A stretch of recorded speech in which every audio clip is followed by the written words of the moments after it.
The Ivy League means extraordinary, a conference that stands alone as the purest form of student athlete.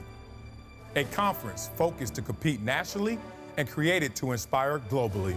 It's 8 schools combining Division I athletic excellence and academic prestige, and a community of greatness that inspires lifelong connections and successful leaders of tomorrow. Why not be extraordinary? It's the Ivy League. This dinner provides such a terrific opportunity for the entire Ivy League football family to come together and celebrate what is so special about the Ivy League. And it is that lifelong connection and sense of community that truly transcends the competition on the field. Since we last met, so many exciting things have happened in the Ivy League. We launched the Ivy League Digital Network in the fall of 2013, and which provides a tremendous venue to broadcast nationally and internationally Ivy League football games and other sporting events to our Ivy League fans. And I hope all of you are subscribers, and if you're not a subscriber, please make sure you subscribe at least before the next football season. In addition, this year, we had the pleasure of welcoming the ESPN College Game Day crew to an Ivy League football game. And the fact that they wanted to come to an Ivy League athletic contest shows how much we truly do matter in Division I athletics. So I'm thrilled to be here again this evening with all of you. I enjoyed attending the receptions, and I'm looking forward to this fabulous dinner. It is truly one of the highlights of my year.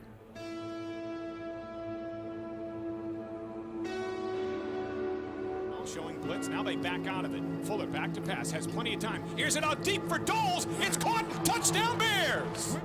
Here's McDonough, pressure up the middle, slides to his left, steps up, throws on the run, caught for a touchdown. The Lions are on the board.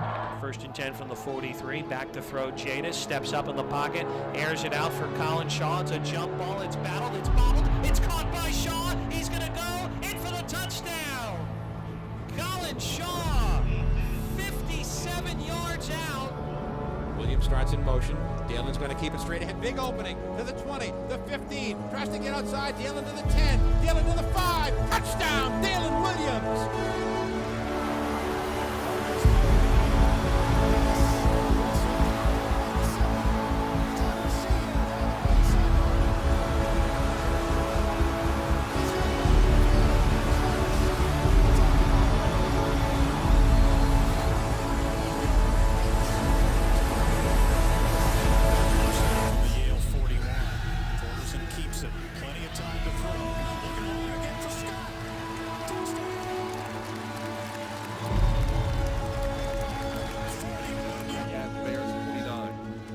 Looked all day.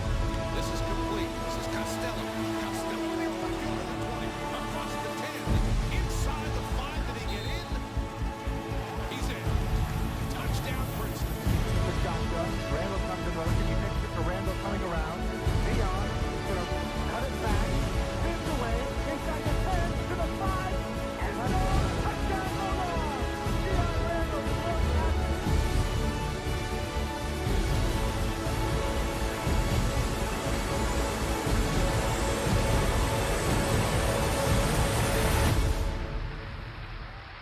Ladies and gentlemen, please welcome the 2015 honorees from Brown University, George Pine.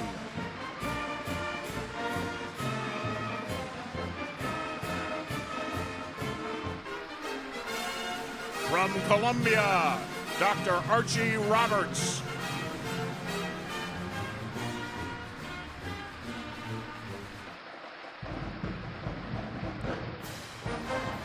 From Cornell, General John Paxton.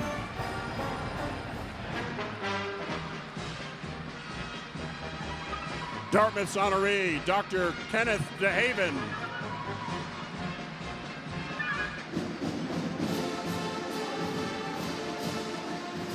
From Harvard, Matt Burke.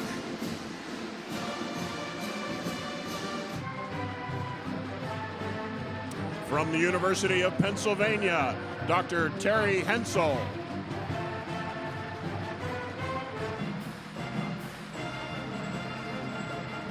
Princeton's honoree, Bill Powers.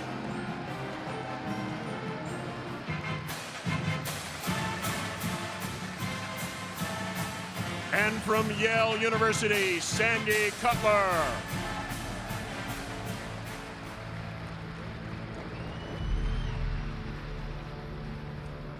And now, welcome our Masters of Ceremony. From Brown, Chris Berman, and from Yale, Jack Ford. Welcome, ladies and gentlemen.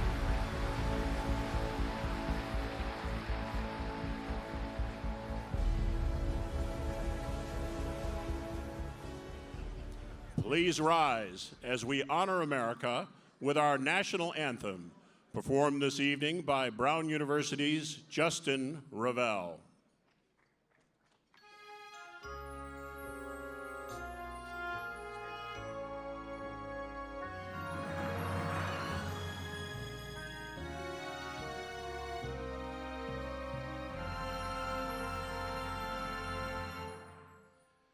Oh, say, can you see by the dawn's early light what so proudly we hailed at the twilight's last gleaming, whose broad stripes and bright stars through the perilous fight o'er the ramparts we watched were so gallantly streaming, and the rocket's red glare, the bombs bursting in air, gave proof through the night that our flag was still there.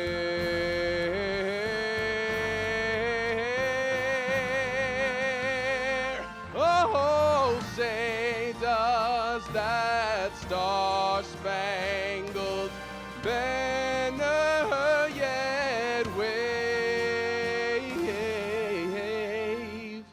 o'er the land of the free and the home of the brave, the brave.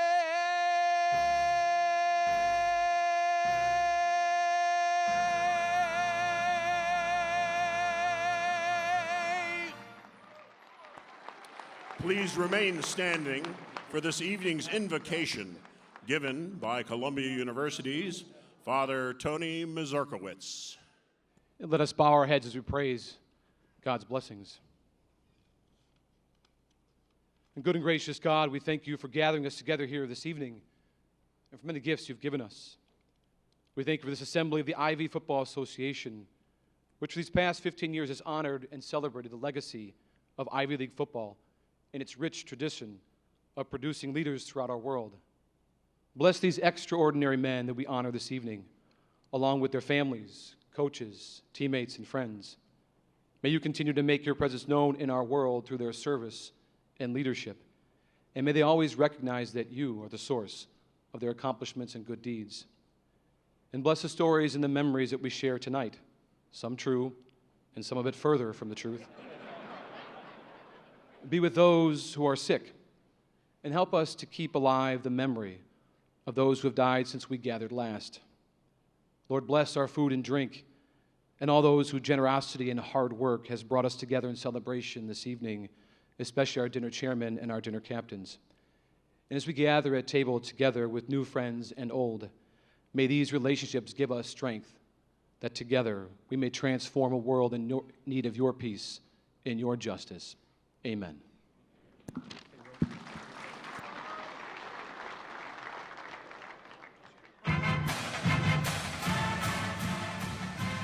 Please be seated as we welcome our Master of Ceremonies, Co-Master of Ceremonies, Mr. Jack Ford.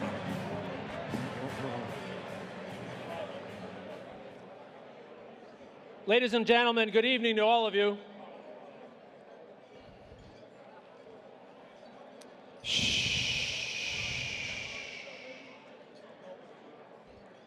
I'm not sure, but I think it's the Dartmouth guys that we need to quiet down. It's usually the Dartmouth guys that we need to quiet down. Ladies and gentlemen, good evening to all of you. I want to welcome you to this, our 8th Ivy Football Association dinner. I want to start off with some thanks to Justin for nourishing our spirit and Tony for nourishing our soul to start the evening tonight.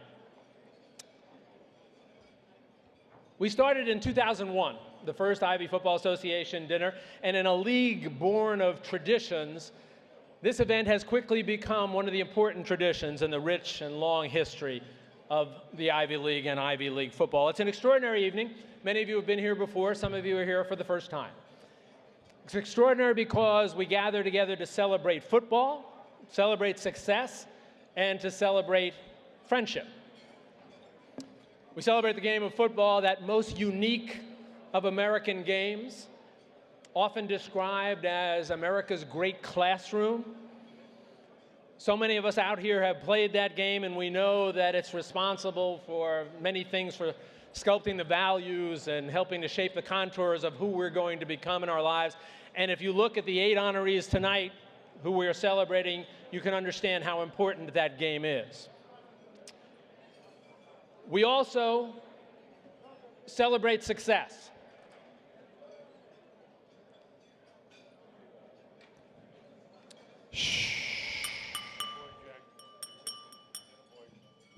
I said to Boomer, this is the toughest room you're ever going to work.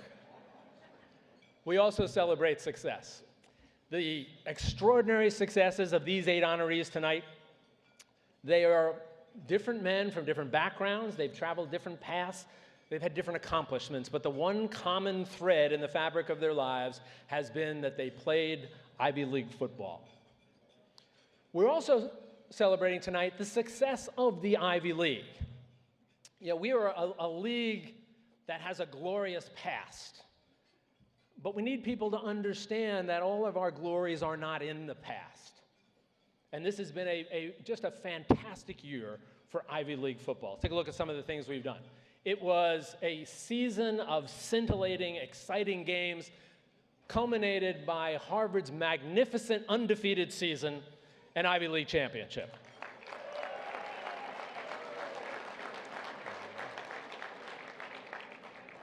On the field successes, Yale beats Army in the Yale Bowl. First time an Ivy League team has beaten one of the top echelon teams in nearly 30 years. Game day comes to Cambridge, comes back to the Ivy League for the Harvard-Yale game. I remember talking to Chris Fowler, the host, the morning of the broadcast, and he said to me, and I think this is so important for what we're doing here tonight, he said, look, there are great football games and there are great conferences, and I don't mean to disparage anybody else, but you know why game day's here? You know why game day is at Harvard-Yale? Because the Ivy League is the essence of what's good and great about college football.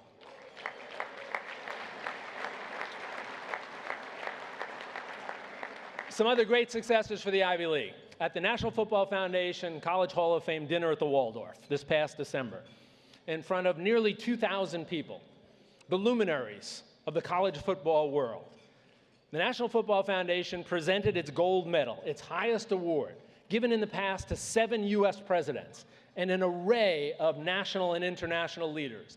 This year, it was bestowed upon Brown's Dr. Tom Katina.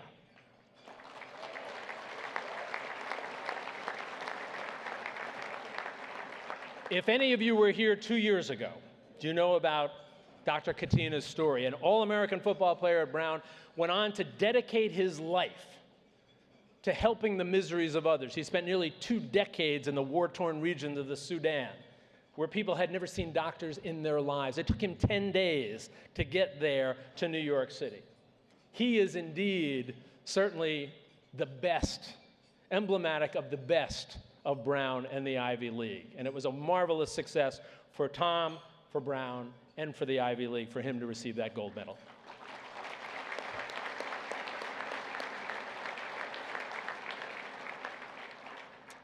And just a few weeks ago, another honor for the Ivy League, and not incidentally for Yale University and Yale football. Yale legendary running back Dick Duran was selected to be inducted into the College Football Hall of Fame.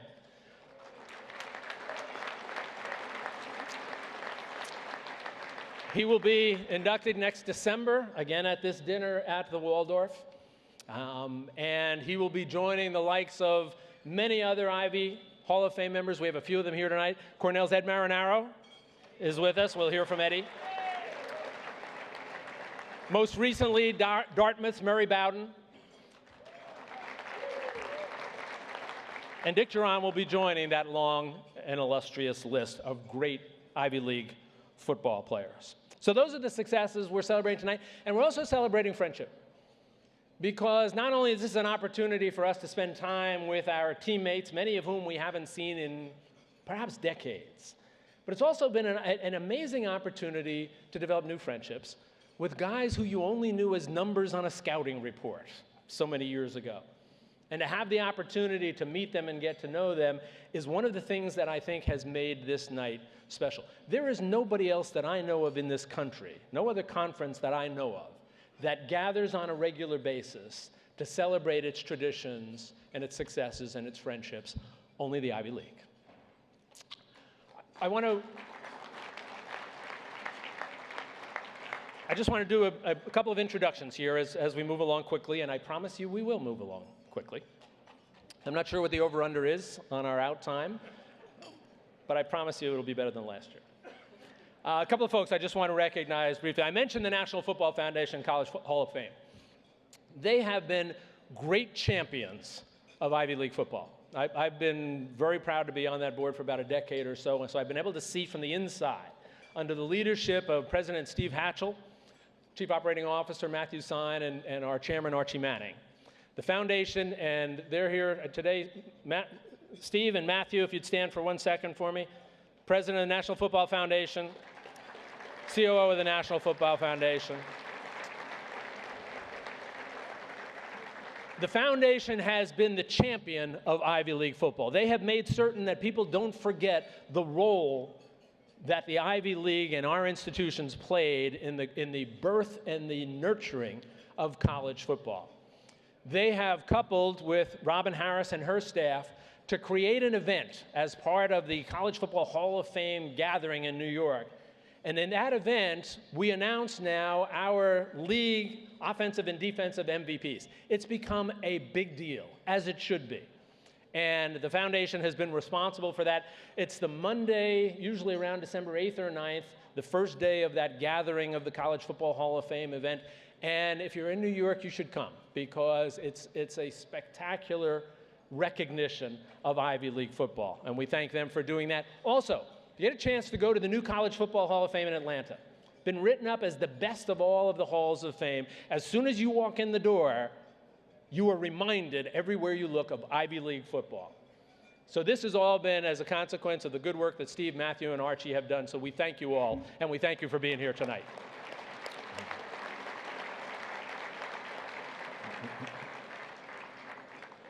We also want to recognize and to thank and honor our head coaches and our athletics directors who are here with us this evening. So when I recognize each of you, for each school, I'd ask you to stand so that we can welcome you properly. First, from Brown, Athletics Director Jack Hayes and Head Coach Phil Estes.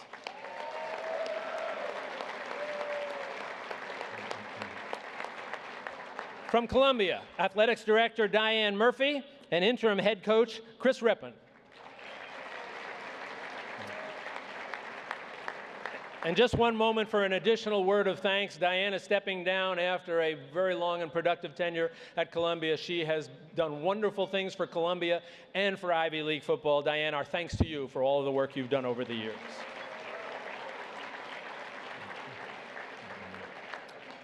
From Cornell, Athletics Director Andy Noel, Head Coach David Archer.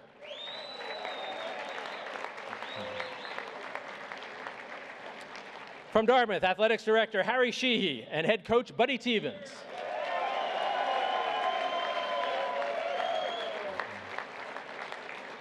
From Harvard, Athletics Director Bob Scalise and Head Coach Tim Murphy.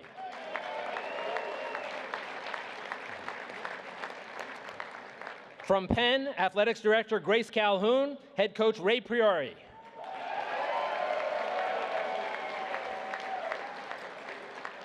From Princeton, Athletics Director Molly Marcoux and Head Coach Bob Surace.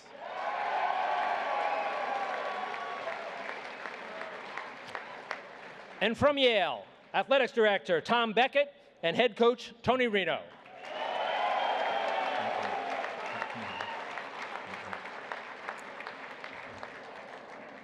So then, we are all gathered together for this special evening to honor these 8 extraordinary men and the 8 equally extraordinary academic institutions that have produced them. Now, I'm delighted, speaking of extraordinary men, how's that for a segue, Boomer? I am delighted now to have with us yet again, to share the mic, one of the great sportscasters of all time and an even better guy. From ESPN and Brown University, welcome Chris Berman.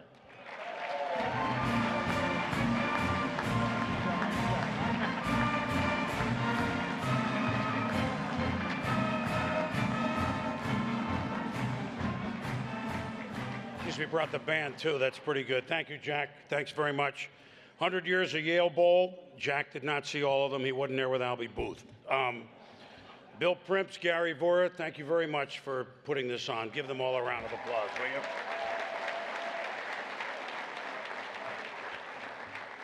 And Jerry Massa, who makes sure that I come every year, the Brown Football Association. Way to go, Jerry. You moved us up a little here. We got to admit, Attila the Hun looks good in a tux, so we're doing okay tonight. And as I look around the room, and we even heard on our invocation, and by the way, how about the national anthem, huh? And we heard in our invocation, some of the stories are even true. As I look around, as well-dressed as we are, and pardon, ladies, just for a minute, you know, we do use these words in the Ivy League. If bullshit were snow, this room would be a blizzard, all right? I mean, I had to do it. I call them as I see them. That's the way it works. 5 years, 25 years, 50 years, 70 years of Ivy League football. Jack mentioned memories of Ivy League football for a lifetime. Those of us started to go to the games. I went to the Yale Bowl when I was 8 or 9. Carmen's first team. I saw Chuck Mercine play. I saw Cosmo Iacovazzi play for Princeton. I saw Archie play, all right? I saw Archie Roberts play. I am that old, so we're going to have a fun night. So the Rose Bowl, all right? Now, I know the Rose Bowl. The Ivy League may not get there anytime soon. However, I thought I would remind everybody in this room that Harvard won the 1920 Rose Bowl, okay? Is there anybody here from that squad? No. I'm just checking. It's possible. Columbia, I know the wins have been tough, but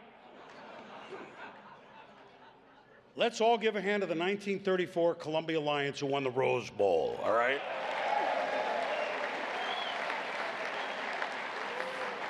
Why not? I mean, they just clobbered Stanford.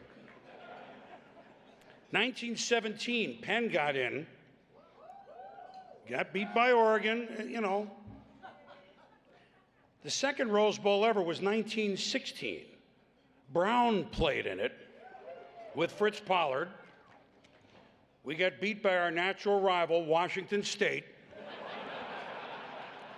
But I have just learned, and I am investigating this personally, that Washington State deflated some of the footballs. I'm on it. I'm not standing for that. There's certain things you got to look into. We proved that Harvard and Brown could get together occasionally. Bill O'Brien coaching Houston and Fitzy quarterbacking Houston. I thought it was pretty cool.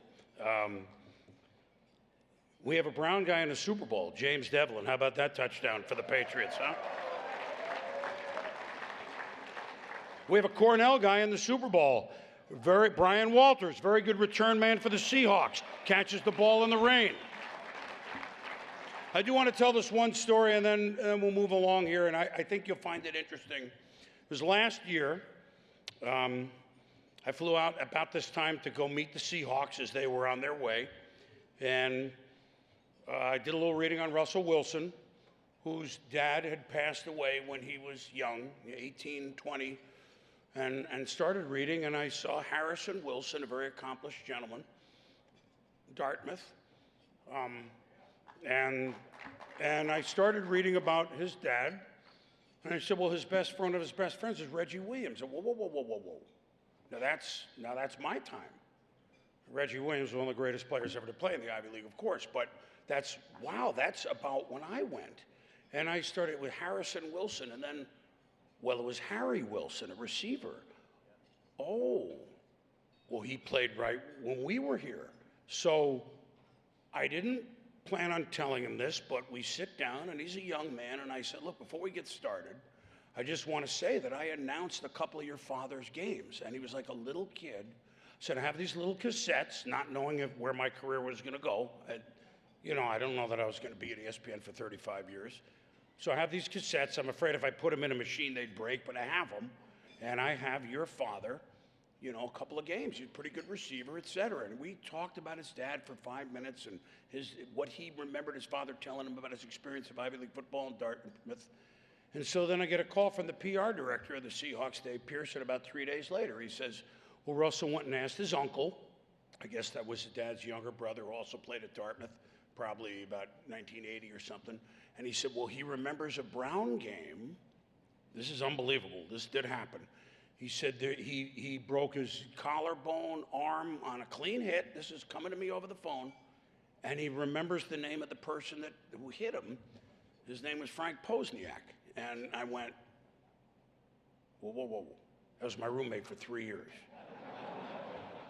So Russell and I I went there and he saw me talking with Walters. I was there last week, the Cornell player, and he said, you tell him the story? So Russell's an honorary Ivy Leaguer, very much so, okay? That's pretty cool, isn't it? Jack mentioned it, and he was his teammate, but he was my friend, is my friend.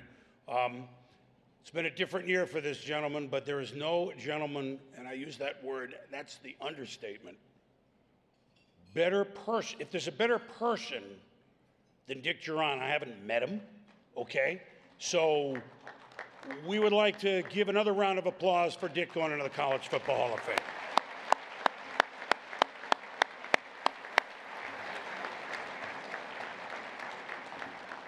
Well, tonight we'd like to recognize someone who's represented his school, his league, and we honor Coach Bagnoli not only for the 9 titles that he won at Penn, okay? Although, and you can see some of the accomplishments which are unbelievable, but we honor Coach Al Bagnoli stepping down from Penn after more than 2 decades here. He's been a great coach. He's been a great mentor for young men. He's been a friend to over 1,000 of these young men and dedicated. The way he represents his university, the way he represents his sport of football, which we love, the way he represents his league, the way he represents himself, and I would expect nothing less from a man from Staven, all right, which is East Haven, okay? Please, ladies and gentlemen, 148 wins later, We'd like to call up, or certainly would like to recognize Al Bagnoli, Penn, brilliant. Thank you for over 2 decades.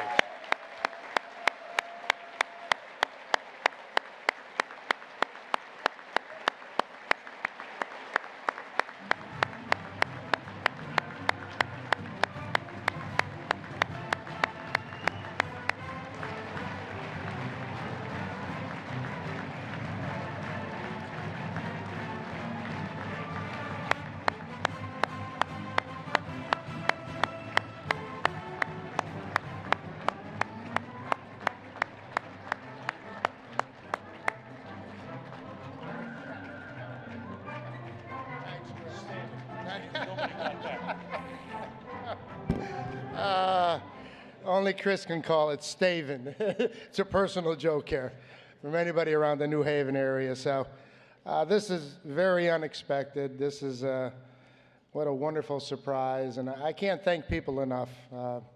It's been 23 years filled with great memories. I have an opportunity to coach some unbelievable student athletes and be part of a league that is just unbelievable with the volume of kids that we represent and spend time with, and it's the best of the best. So to be a small part of that, to have a little bit of a legacy with that, it's been certainly my pleasure, and I owe a debt of gratitude to everybody who's helped me along the way, from the former players and coaches and administrators and, you know, my wife and family who've been the backbone of everything. So on behalf of everybody, thanks. It's been a great run.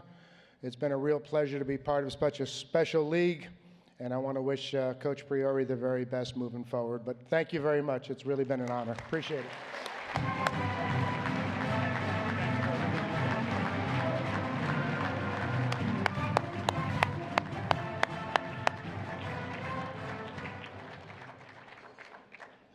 Thank you, Coach. Thanks again. Met some of your players out there. You had your hands full.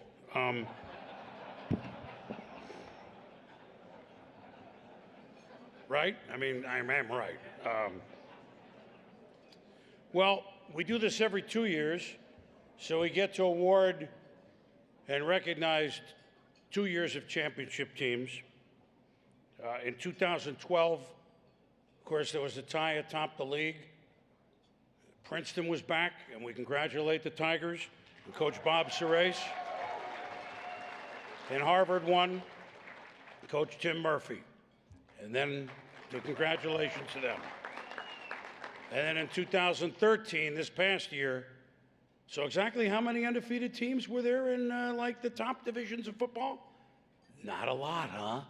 Harvard was one of them. So we bring the coaches up and congratulate them, their players, and on doing it the right way. Congratulations to them.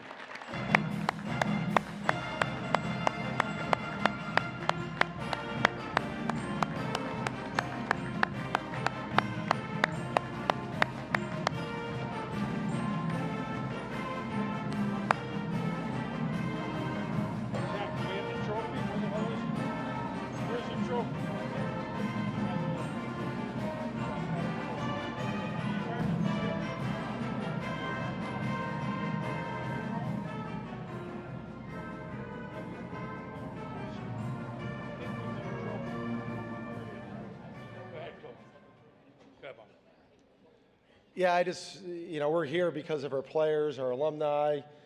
Great to honor Bill Powers tonight, who's been so terrific to our football program. The players that are here tonight that make us and make this league what it is. I'm just so thankful and fortunate and grateful to be part of this as both a player and alum, and now as the head football coach. So thank you.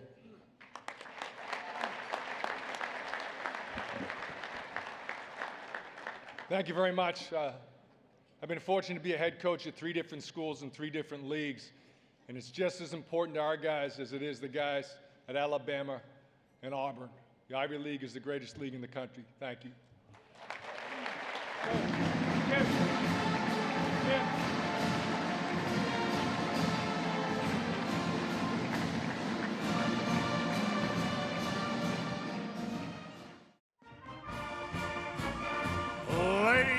and gentlemen, please welcome back the Boomer, Mr. Chris Berman.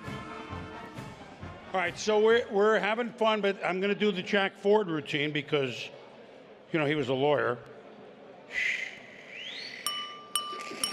He's a lawyer, you know, and you know, he bills about $800 an hour, so, which in this room is probably low. So, I'm kind of confused because Jack and I have been talking about this. How many were at the old dinners, the dinners we had before at the Waldorf, right? Many have been before. So this is different. This is like everybody, we can see everybody. I'm not used to, all right, I'm just going to try to prove something here and then we're going to move along to our speakers and our honorees is what I mean to say. So where's Harvard sitting? Where are they? See, but they're around, and then where's Yale? They're all over, right? And where's Princeton? Where are they? All right, now let me just tell you something. We don't care about the three of you schools, okay?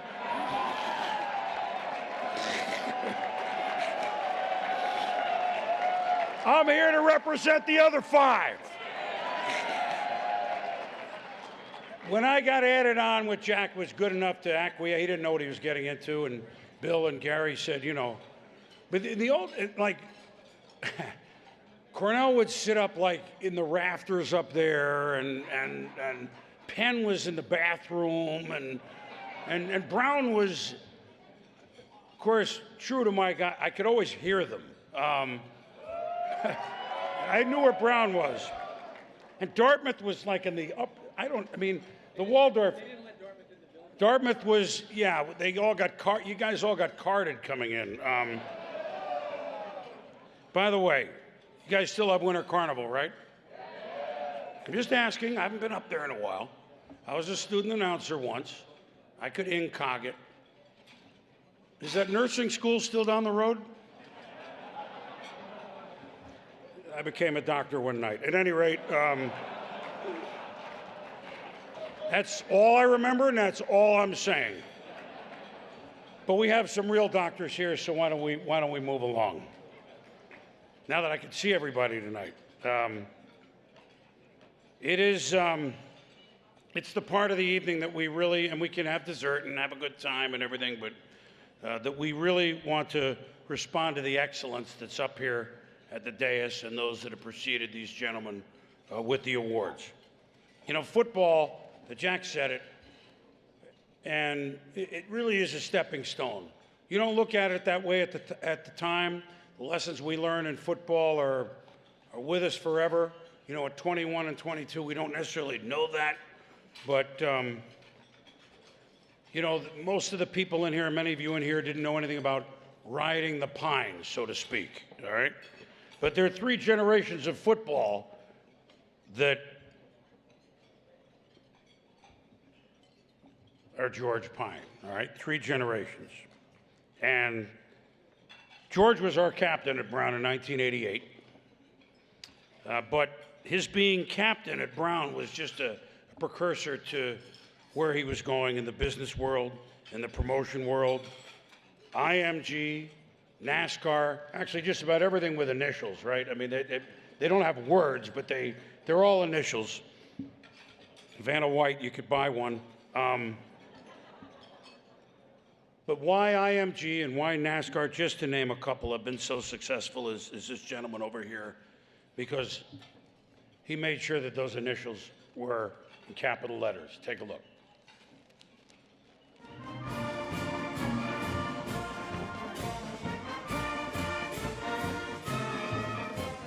So practically speaking, you know, I think about being here, I think about going to class, going to lunch, what time practice is. And then I say to myself, boy, I can't even believe I went to school here. But it does seem like yesterday, and so much of what I've done as a result of my time in education here at Brown. One of the things that George has always put first and foremost is family first. He's not a second place guy, he's a first place guy. And so I think that's the biggest thing about George, is that you can trust him and that he's going to put family first. We have a thing here at Brown, it's called Ever True, and George embodies everything that's right about Ever True. We moved to Atlanta. We didn't know anybody, and we had an apartment with 1 bedroom. There were 2 cars that didn't work. 2 cars that didn't work, and my bed that was the bed we had from college. I think going back, we have to remember that what's most important is all of us together. It doesn't matter all the things, because we came and we had $5,000 and just well, between the 2 of us. I'm pretty important. But we did. We both worked really, really hard for where we are today, and we're very grateful for all of you guys and being able to provide a good life full of love. The lesson is, whether I was working at the schools, right, doing that study on the schools, or Portman or IMG, it never mattered to me. I could care less, right? All I wanted to do was compete and do the best I can do and be the best I can be. And that's what you guys got to do in school, right, in life. Do the best you can, have fun, be a good person, and have some good luck, right? You want to talk about the camaraderie of being on a team and all that? Does that stay with you after you graduate? Sure. You know, when I think about, like, I love playing sports, right? But to me, you know, at NASCAR we had enormous success from '95 to '05. You know, we had, when I got there, 100 employees. When I left, there were 1,000 employees, and it was quite a run. And I really felt like that was like being on a team, you know. And I really hired almost a lot of the people, right, and myself, because we were a small company. I knew we had a big opportunity, and so we were understaffed, and we needed the best people. And so I was really able to build an organization and a culture that was a reflection of my values. So how do you instill the same values, though, in people far away?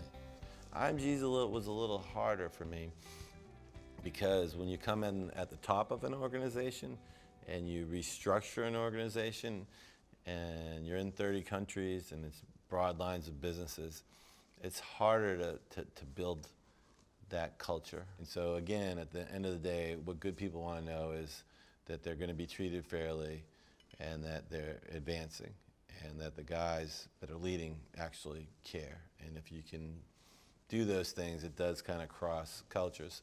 I always think back, even now in my 8 years in the league, you know, the traditions, the lessons that I learned here, and I always think about the next generation of kids.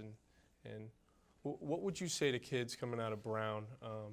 What lessons and traditions they can learn from here as they move forward and when they try to embark on their careers? Take calculated risk on yourself. You know, work hard. And if you work hard, you're nice, and you take risk on yourself. When you're faced with a choice, always bet on yourself. And so the advice that I gave the team, you know, 2 or 3 years ago is the exact advice that I'm following going forward.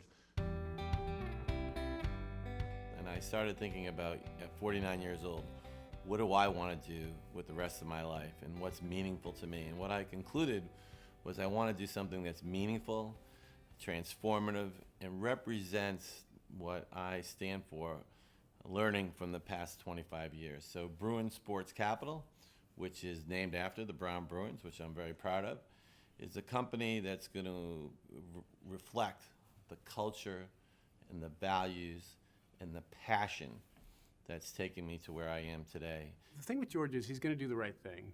He's going to figure out a solution to any problem, and he's going to work hard to get there. But the core of that goes back to his values and the fact that that solution is going to be the right thing. I think people, when they walk away from meeting George, you know, they get that he has a presence about him, but they get that feeling that, you know, that's a guy you can trust. That's a guy that you want to do business with.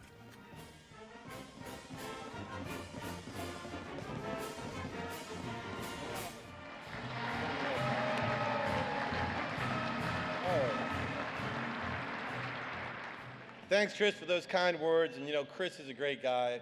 On behalf of everyone from Brown and the Ivy League, thanks for never forgetting where you came from. Chris does a lot of things for Brown, and on behalf of everyone, thanks so much, Chris.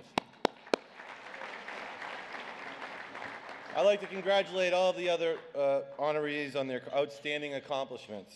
It's an honor and a privilege for me to be on the stage with you this evening. I'd also like to thank the Ivy League Football Association for organizing this terrific event and bringing us all together this evening. I'd also like to give a special thanks to Jerry Massa, the president of the Brown Football Association, for all he does for Brown football and for his involvement in tonight's event. I'm also on the board of the National Football Foundation, and on behalf of the Ivy League, I want to thank Steve Hatchell for making the Ivy League such a special part of College Week in December. I'd also like to take a moment to recognize our head football coach, Phil Estes, who won his 100th game this season. Now, Coach Estes is the second winningest football coach in the history of Brown and 9th in the history of the Ivy League. As I've said many times before, Coach Estes is simply the best football coach we've ever had, and he's an outstanding person.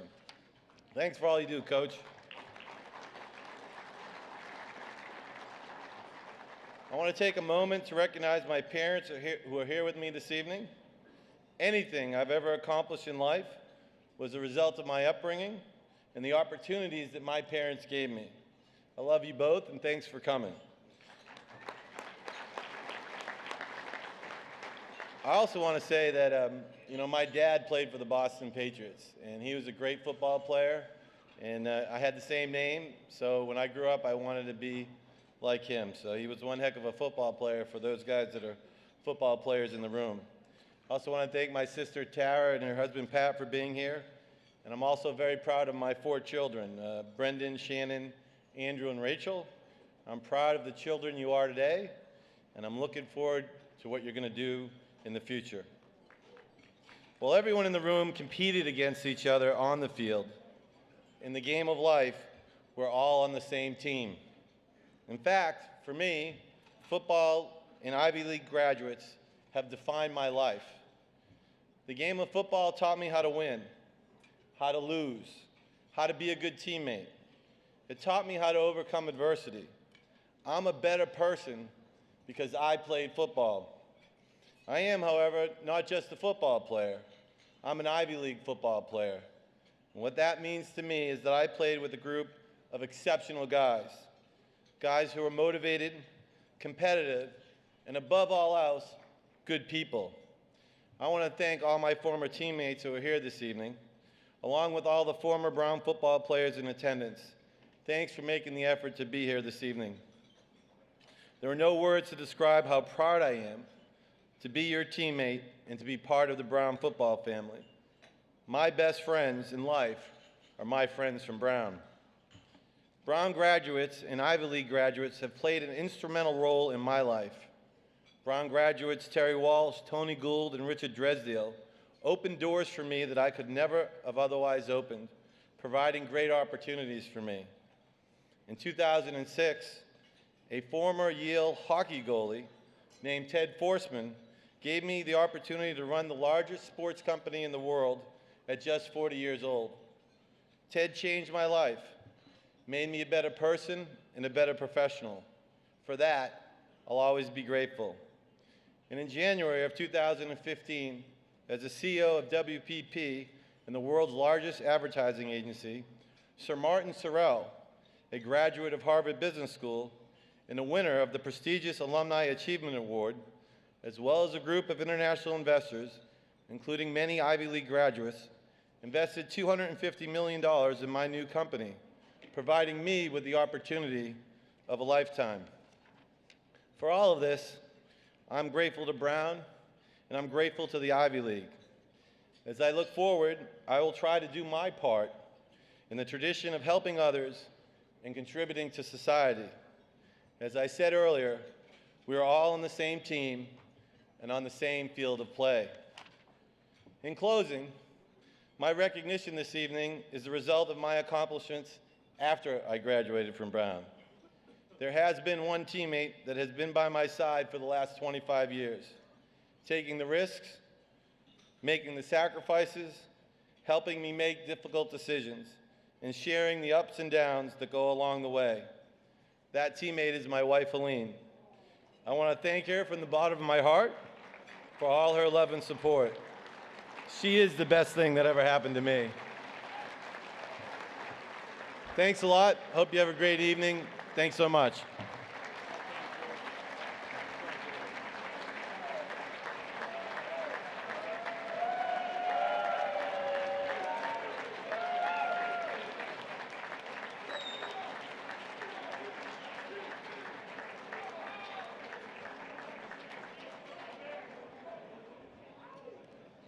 Way to go, George. Well, it was the late 60s, and I was around, and I was young, and I heard about this quarterback named Archie that was scrambling all around for Ole Miss, okay? And I told my father, this is true. Arch, don't think I'm making this up. This is true. I said, wait a minute, I don't understand. There was an Archie that was really good, but he was at Columbia. How could he be at Ole Miss? Like, I don't get it. And I found out that I was indeed correct. There was the original Archie at quarterback. All Ivy quarterback 3 years in a row. Coach's All-American football team. I mean, played with Roger Staubach against the big boys. We already told about football in the early 60s at the Ivies with Cosmo and Chuck Mercine, and then there was this gentleman. An All-American shortstop at Columbia? I mean, Columbia. Not anything wrong with Columbia, but you don't, in the Northeast, you're not an All-American baseball player. But he was that good. He played with heart, Archie Roberts did. Who knew that heart would be his calling in life?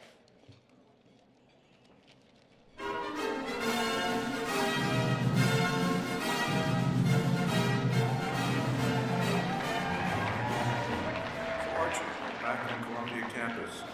You and I both went here, both quarterbacks.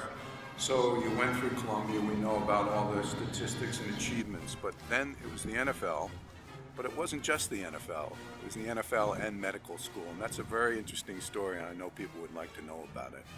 Well, that story is a great one from my point of view, and it's one in which Columbia played the lead role in helping me to figure out how do you get this accomplished and how a young student from Columbia could deal with the NFL and deal with the medical school and deal with all of the agents and all of the business side of it. Without Columbia's help, I would have never been able to get it done. What made it really kind of unique was Archie was recruited by the Cleveland Browns and also for medical school, and decided to go to Case Western. And Archie went through his program at Case, but while also working out with the Cleveland Browns throughout his medical school career. Then subsequently, I don't know exactly what happened. I think he was traded to the Miami Dolphins, and after medical school, he played for the Dolphins for 2 or 3 years.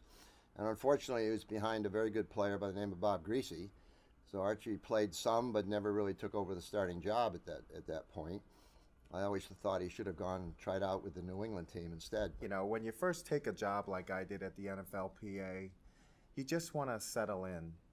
And I swear, it wasn't more than a day when this guy knocks on the door, and it's Dr. Archie Roberts, and he's got this big vision for spending a lot of money and for evaluating a lot of former football players around, heart health. And I'm an old hospital administrator by trade, so the conversation wasn't foreign to me, but what he was asking me, there was no way I could do that in my first couple of days, but he was just absolutely relentless. Luckily for me, the program is a raging success, so he's made me look like a star.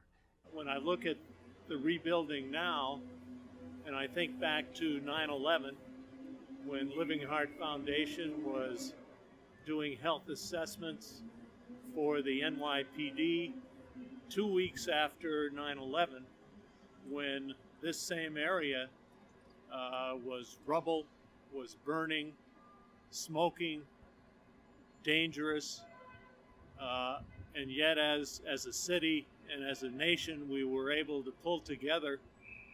Archie became very concerned about the first responders and the air quality that they were breathing and what that would do to them. And so he, over the next day or two, he formed an idea that he would want to help in some way. And so over the next 2 weeks, he arranged for us to go in to New York, and they put us at the police academy down on, I think, 21st Street. And so we started on the Friday, so that would be 2 weeks and 3 days after 9/11. And we were there for 14 straight days. I'll never forget what happened at Ground Zero, but as I look today and I understand that we must move on as a nation and come together and support one another and address issues that are now present in our lives, we can do it as long as we're together as a team. A guy coming from Western Mass that would be an all Ivy and an Ivy college, would go to Columbia, that would go to the NFL, that would go to medical school while playing in the NFL, then later become a heart surgeon, then to be struck down by heart disease himself, to get back up and to go out and help people even more. I guess what I've learned from my dad is to never give up. And I'm looking forward to the future, and I'll bet that Columbia will win football games and make the city and the country even prouder going into the next few years. I remember it's all part of a continuum, and it's one that if I had to do all over, I wouldn't hesitate to come to this great university that has done so much for me and my family and allowed me to be strong enough to help others as the years have gone by. Columbia, I owe you a lot.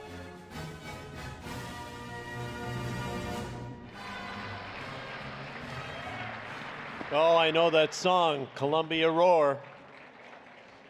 Chris, thank you. Guests at the head table, proud of what you've done. Columbia family, wherever you are out there, roar, lion, roar. I'd like to just make a few comments relative to some of the doctors that I know that are at the front table, and some of the people that have been very helpful in what we've tried to do over the past several years. As a physician, I am especially aware of the two doctors that are being honored along with me, and as a former NFL player, I can't forget watching Matt Burke play as an NFL football player. Ken DeHaven, a center from Dartmouth, subsequently became a great orthopedic surgeon at the University of Rochester and a pioneer in arthroscopic surgery. Ken's charisma somehow touched my family as well, and along with Russ Warren's influence in orthopedic surgery, and one of my sons, Jonathan Perryman, not only graduated from Dartmouth, but also became an orthopedic surgeon, and his specialty is arthroscopy. There must be something in the water in the Ivy League that rubs off on a lot of people. Terry Hensel, a lineman, friend, opponent, from the University of Pennsylvania. They're out there somewhere. He and I were great competitors, and we had our tempers as well. But I remember being chased around the field by Terry, running all over the place trying to get away from the guy, but he was persistent, and he usually got me. However, when the game ended, we shook hands, and we moved forward with our lives, and it's great once again to reunite with him and see how the bumps and bruises have gone over the years. Matt Burke was a former lineman from Harvard, but also a soulmate from playing in the NFL. After football, it was curious to me that both he and I decided that part of what we would do after that stage of life was to reach back to the former NFL players and help them with their health issues in their fifth quarter. Matt was also a wellness inspiration to Andre Collins at the NFLPA and I as we started a movement for the players which we call HOPE, Heart, Obesity, Prevention, and Education. And believe it or not, Matt, when he retired from the game, lost 75 or 80 pounds, which was so important for him and his health after football. So that was an inspiration to us as we move forward. And it's an important thing for all of us in society, whether we're players, ex-players, fans, critical to reduce the comorbidities associated with obesity and being overweight. Losing that weight can mean so much. In closing, I would like to thank the Ivy League Association. It's a great one. This is a wonderful evening. Everyone gets to participate. We're very thankful for that.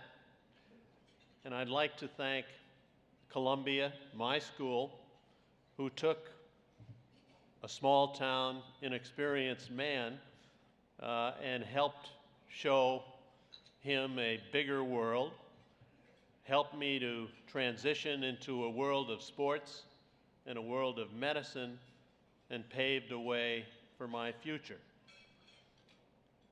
If we can only get back on the ball on the athletic field, and I think we have plans coming up where Columbia will bounce back, I'll be the happiest man on earth when that happens, and it will happen.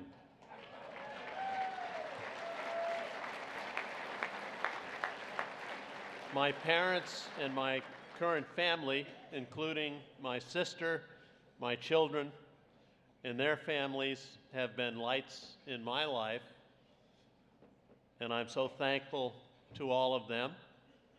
My wife, Nancy, has shown the family and me tremendous support for many years, and I love her dearly for that, realizing how fortunate we all are.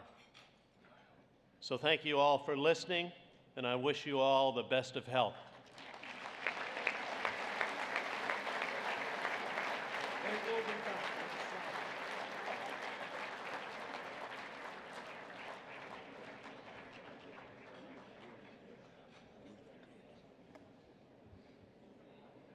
Thanks, Archie. He was really good, okay? Well, Archie may have been a field general,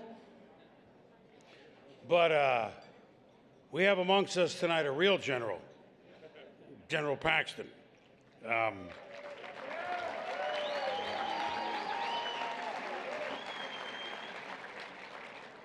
Cornell football, and we were talking here during the break, member of a national championship lacrosse team in '71.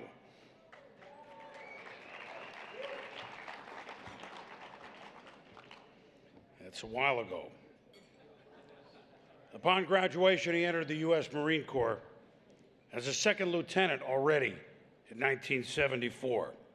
His duties for his country have taken him worldwide for 4 decades. We're honored that those duties include New York City tonight. We all are honored. The General.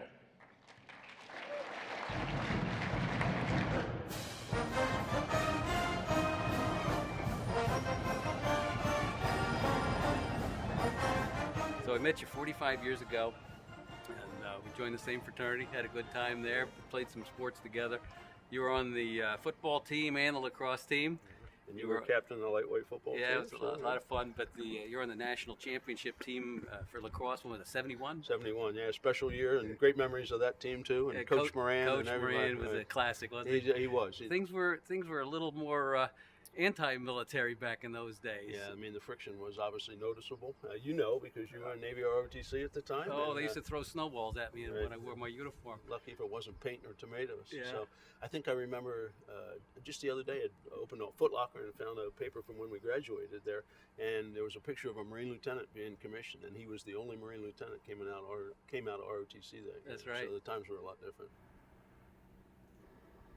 Jay was a good football player, perhaps not in the same category as Ed Marinaro, one of his teammates, but he did play 2 sports at Cornell. He played lacrosse and football. And as Ed said a couple of years ago, it pretty much matters what you do after football. And needless to say, Jay's done pretty well. He's now the number 2 guy of 198,000 Marines. So it looks like even the United States government did something right. Who knew? Reading about Jay, again, in his exploits in the Marine Corps, I read time and time again how he cared about his men. He cared about what they thought. He cared about their lives. This is the way great teammates are. And I've seen Jay in several reunions and gone down and talked to them, and you cannot meet a man who cares more about the people around him. And it's pretty amazing. You have a guy who's so powerful, and yet he is so compassionate. He's so, when you're talking to him, you feel like you're the most important person in the world. In 1971, we won the first national championship. Jay was a member of that team, number 28. Number 28 in the program, number 1 in my heart. Jay, as a neophyte to the game, certainly worked tremendously at improving his game over the years. And in order to make the varsity squad, he had to beat out some players that had 3-4 years of experience. But his determination and his skill and his practice really made Jay special. Jay Paxton and I were double majors at Cornell, football and lacrosse. Although he did take engineering, which is a little bit harder load than what I took, and he did well in all 3. So that's amazing. The value of coaches and about the value of mentors.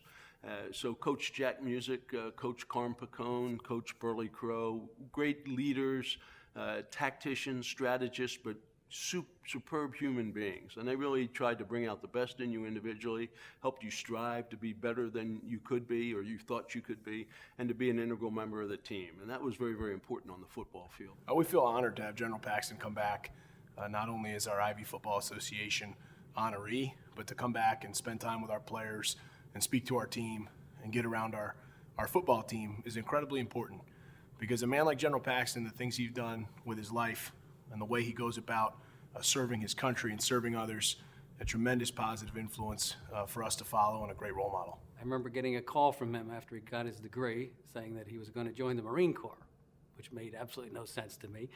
He said it was either that or go up and work on the Alaska pipeline.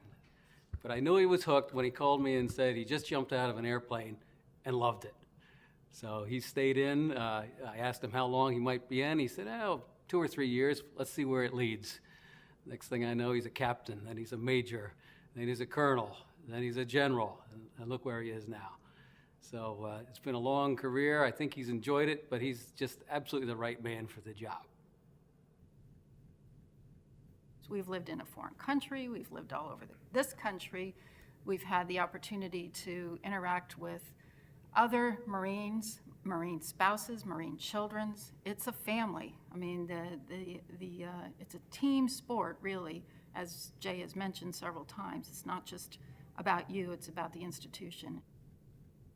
So the things that I do today and that I cherish in the United States Marine Corps in terms of service to the nation, a lot of that you learn. You learn it on Shelkoff, you learn it on Lower Alumni, you learn it on Holyfield, and it is about something that's bigger than the individual. So it's always a pleasure to be back at Cornell and reflect on those years. It's even more meaningful when you're back with friends and you have a chance to kind of share those experiences.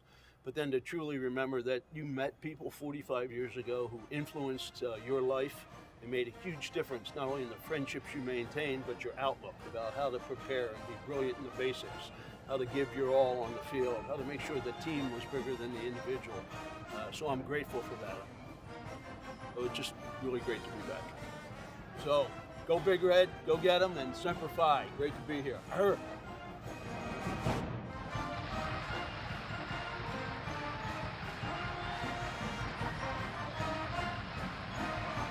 Arr. Thank you.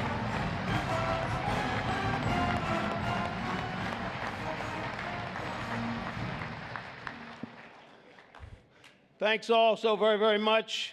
Thanks for your spirit and your support for Ivy League football and for this great nation, because that's what that round of applause was all about. God bless you.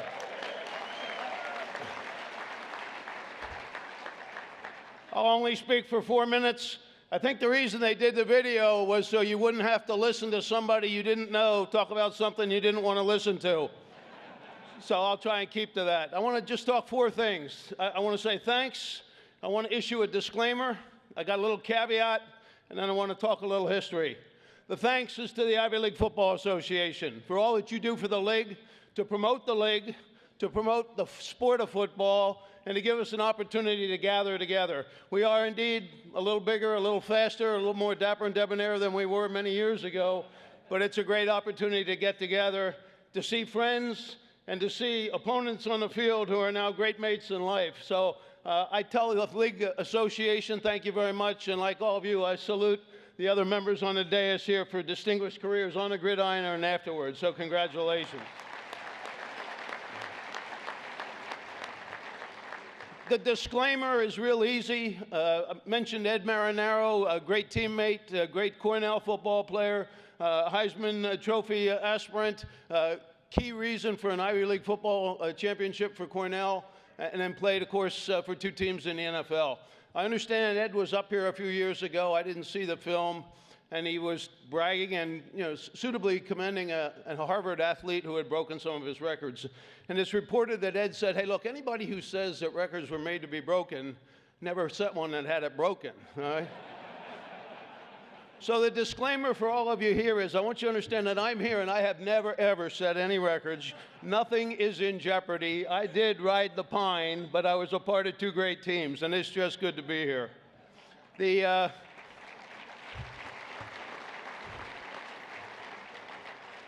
The caveat is I'd like to thank John Morehouse, Mal McLaren, and Mark Clement, and some of the folks from Cornell who did the organization and did the nomination. I told John when the nomination came through if he'd allow me, and if I only had 2 seconds, I just wanted to stand here to say I wanted to represent all the servicemen and servicewomen, anybody who ever wore the cloth of our nation, soldier, sailor, airman, Marine, officer, or enlisted. And that's the reason that we're here. And the last piece is that little bit of history. About 2.5 months ago, there was a funeral in Arlington National Cemetery, and very seldom will general officers go over there. We go over if it's someone obviously we knew, we served with, we thought the world of. But when a retired flag officer dies, there's a general officer rep. Well, there is a retired Marine general who died 9 months ago in Chicago area, and I asked the commandant, I said, hey, I'd like to go out and be the Marine Corps rep for that funeral. And he said, absolutely. Well, the gentleman's name was Lou Conte. Now, Lou Conte was one of the inaugural members of the Ivy Football Association about 8 or 10 years ago.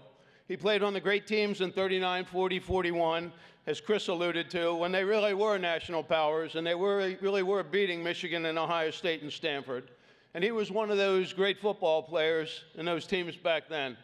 He then went into the Marine Corps and flew as a naval aviator in World War II and Korea. I had the privilege of meeting Lou Conte in uniform one day. He was getting ready to retire as a Major General, and I was probably the newest and the most inexperienced captain in the Marine Corps. But I remembered that meeting, and I remember talking to Coach Bob Cullen, and Terry is here, and many others, because that was the kind of thread and the continuity that IB football and IB athletics meant to me. I also happen, and I see all the Penn crowd out here, I also happen to grow up outside Philadelphia. My high school buddy went on to University of Pennsylvania. He was a captain of the team, a guy by the name of Phil Adams, a world-renowned heart surgeon down in Houston now. Harry Gamble was the coach. But the other thing I remember about growing up in Philadelphia was Chuck Bednarik. Chuck Bednarik went to the University of Pennsylvania. Chuck Bednarik was honored here. Chuck Bednarik, of course, National Football Hall of Fame. And a lot of people say, oh, Chuck Bednarik, Concrete Charlie. And they all remember the hit with him up in the air like that and Frank Gifford comatose on the field. Didn't know whether he was going to live. Okay. I have a different picture of Chuck Bednarik in my mind. My picture of Chuck Bednarik was in the Philadelphia Inquirer a year later when the Eagles and the Green Bay Packers played for the championship game. And it was a miserable day in Franklin Field, as most football games are. It was muddy, it was snowy, it was nasty. But the thing I remember about that picture was 21 individuals were leaving the field. Chuck Bednarik stayed out there. He was number 60, but he was also the last 60-minute man in the NFL when they started to do platoon football. So my comment tonight, my closing comment is, I believe it's all about playing 60 minutes. And I believe it's about endurance, and I believe it's about hanging in the long run. All of you have done that. You are great teammates, great friends, and have done very, very well in your personal and professional lives, as are the members up here on the stage. There is a handful who have actually traded one uniform for another one and are wearing the cloth of the nation. So my honor and privilege tonight is to represent all of them. It could be Mark Milley from Princeton, an ice hockey player who I know in the Army. It could be Corey Mazza, who just left the Marine Corps 2 months ago and is in business school out on the West Coast and was on a Harvard championship team a couple years ago. But my honor and privilege tonight, as is always the case, is just to be a member of a great team, and I'm proud to salute all my teammates. God bless and Semper Fi.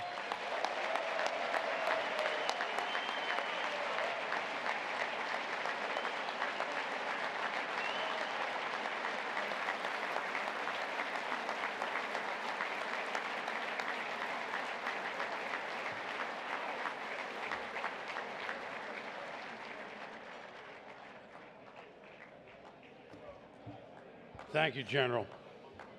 Wow.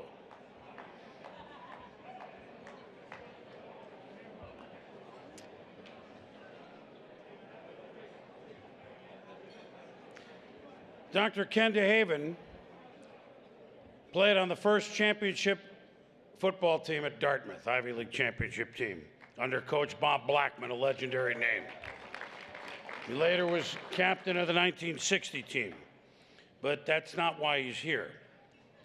How many of us, and let's face it, we're not 20, my knee hurts. So that will include everybody, right? Like that's just like the general wearing the cloth of the country. My knee hurts. It applies to all of us. Well, back in the day, right, Doc, it was, well, that'll cost you about a year. Until arthroscopy, meniscus, these are words that are hard to spell or even pronounce. These are not good words when you hear that that's a problem. You know what? Thanks to the doc, they're no longer 4-letter words anymore. Take a look at his story.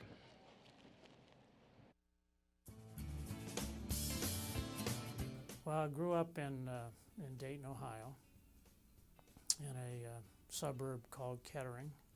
He had been a very successful high school athlete and had actually been recruited by one of the premier coaches of all time, Woody Hayes of Ohio State. Coming out of high school, I knew I wanted to go and be a doctor. Ken had mentioned in some conversations with Woody that he wanted to be a pre-med, and Woody had said pre-med and football don't mix at Ohio State. That made Dartmouth all the more attractive because I could have never put on a helmet as long as I did the work in class. It wouldn't affect my scholarship. Because he played enough to gain a letter as a sophomore, and then as a junior was a starter, and as a senior was our captain. It was clear that Ken had not only ability but leadership. We didn't have very much depth, so if you started, you were going to be playing both ways, and much more personal game that way, where if you put on a goal line stand successfully and then march the length of the field and score the same 11 guys against the same 11 guys, that game is over. He came to Dartmouth, like most of us, struggled academically for a while, and even had some worries that he wasn't going to get into medical school. Plan B was the NFL, that I had a bona fide opportunity with the Cowboys in what would have been their second season. I and my body are happy that I never had to go to Plan B because I got accepted at Dartmouth Med. I did my full residency in orthopedics at the Cleveland Clinic. He was a truly outstanding resident in orthopedics in that residency training program at the time. When I became staff then at the clinic, Dr. Everett wanted all of us to have some area of special emphasis, and so he called me in his office. He said, "Now you're coming on the staff. What do you want for your area of emphasis?" And I said, "That's easy, arthroscopy." He was one of the very first who realized the great potential of arthroscopic examination of the knee and then arthroscopic surgery of the knee, and he pioneered that pretty much in this country. At that time, there were very small number of people who were even interested in the arthroscope. They thought it was going to be a passing fad. The other thing was the area of meniscus repair. He's famously credited for saving the meniscus of probably millions of athletes at this point in time. Prior to Ken's efforts and his involvement in research, it had been assumed that the only treatment for a torn meniscus was to remove it. I think he had a gut instinct that tissue was there for a reason. I was still wet behind the ears, but the gurus said, well, one of them said, "Well, Ken, you sew them back and I'll take them out." So, because it isn't going to work. Mac Everett, who was the chief, came back to Rochester as the first professor the chairman of a separate department of orthopedics. And he invited me to come with him and start a sports medicine program here, which I did, and starting in 1975. I think you can count on one hand the number of guys that have had the impact of really pioneering a field. And he came along at a time where orthopedics was still blossoming, but he was able to see that the care of the athlete was something that really needed special attention. Ken had this vision of the people who really needed the help and where the biggest opportunity was with the high school athletes.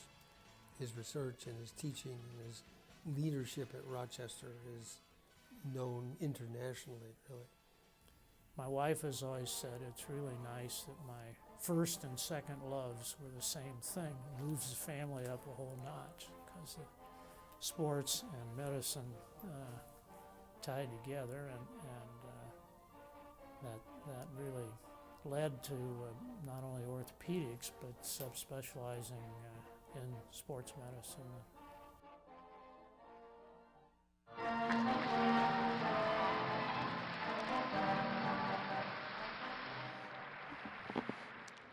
Well, thank you, Chris, and thank everybody who has come to support this activity. I had marching orders to be brief, and I'll try to stick to that. So thank you, Chris, for that introduction, and thanks also to the Ivy Football Association. And first, thanks to my family, my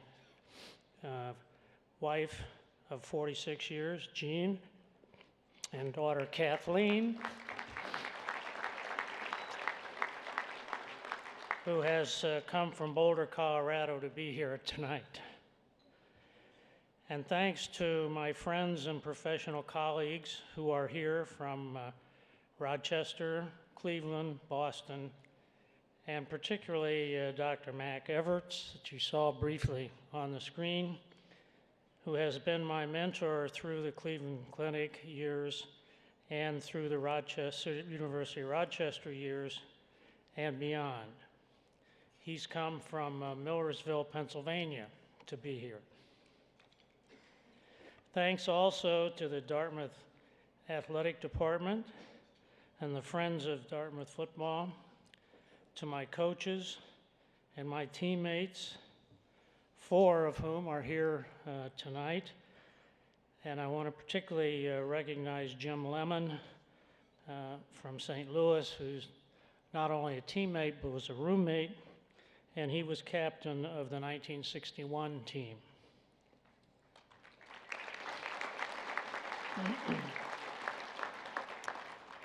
And last but not least, I want to thank my Ivy League opponents. Yes, my opponents. I always have appreciated the fact that while we played hard against each other, it was with a lot of mutual respect and with extraordinary sportsmanship. Thank you to all.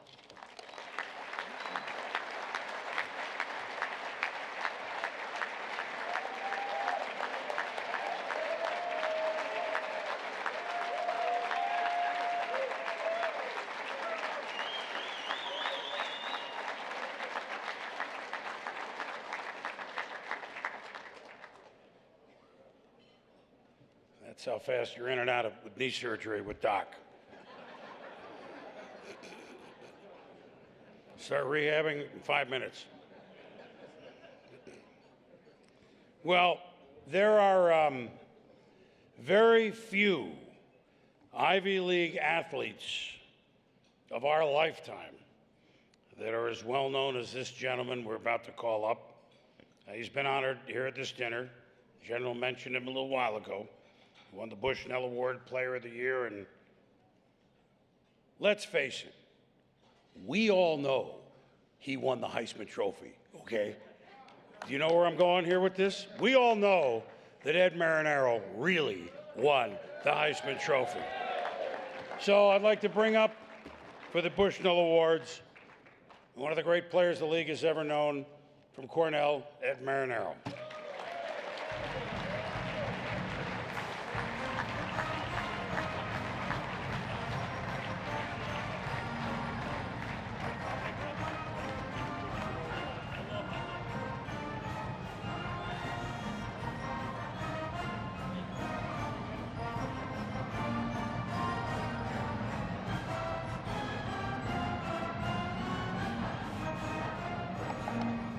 Thank you, thank you. Thank you, it's great to be here. Chris, I agree with you. This venue is much better without those balconies, you know. Now the Dartmouth guys can afford to be on the main floor. And it's, I mean, that's it. We're very inclusive. We want to be inclusive. We're Ivy Leaguers, okay? You know, we're all very proud of General Paxton.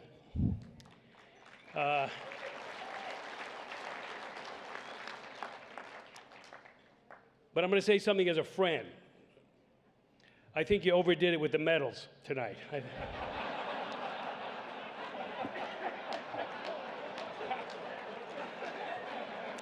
No, I don't want you to take it the wrong way. But the sentiment out there was like you were showing off a little bit. Right?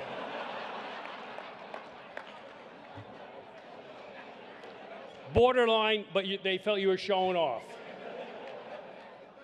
I'm just telling you, because you know you might get honored again sometime, and you'll remember I told you that.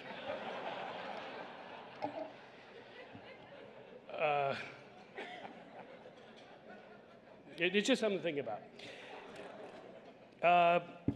I also want to recognize the great Dick Geron from Yale. He was a rival, played on the same team as Jack Ford, great runner, and being inducted into the College Football Hall of Fame is a great honor.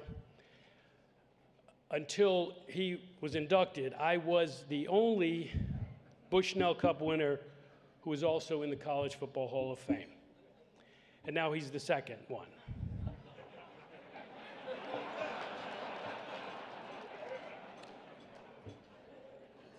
But I'm the first one. I was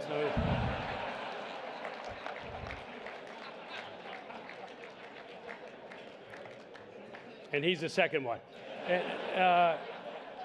which is good. Being the second one is good.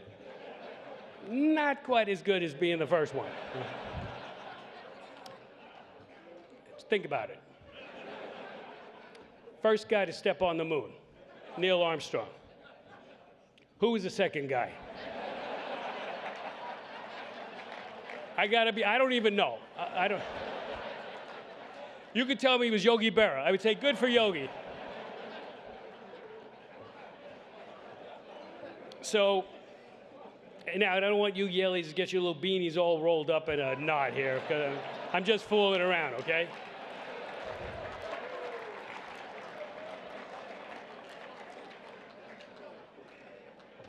I'm here to introduce the winners of the Bushnell Cup. I did this last year, or 2 years ago, and over the last 2 years, I had a time to think about this thing. I'm often called the greatest player in Ivy League history. I appreciate that. And the question screams, why is this called the Asa Bushnell Award?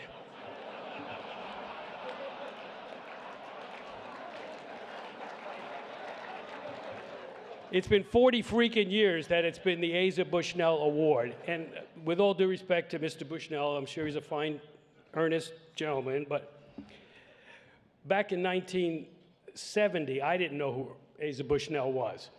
And I'm sure the guys today who won don't know who he is. It's just something to think about. I don't know who's in charge of that kind of stuff,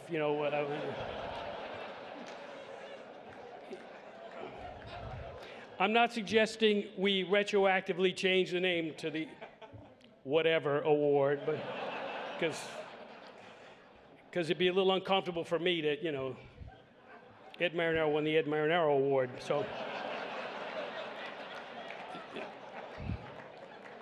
It's just something to think about for 2 years, because I ain't doing this again next 2 years. You got to name something after me. I mean, if it's not the Bushnell Award, some sort of award, academic participation, whatever.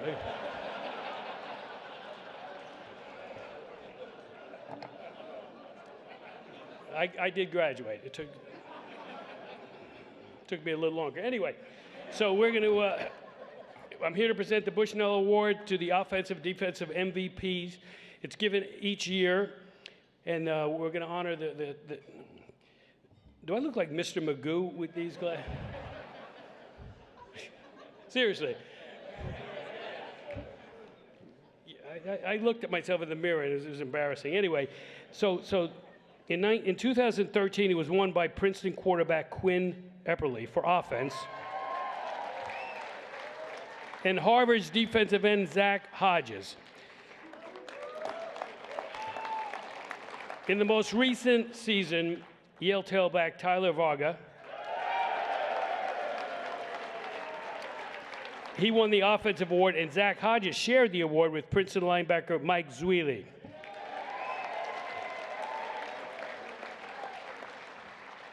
Quinn Epperly, Princeton's 8th Bushnell recipient, in 2013 led the nation in points responsible for, in a game, 26.6.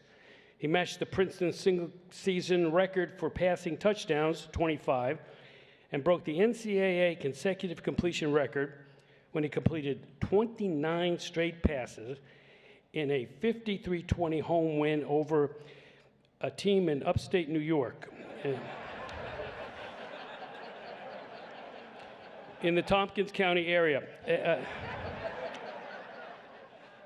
He then broke the Princeton single game completions 37 and touchdown passes 6 in a 51-48 triple overtime win at Harvard.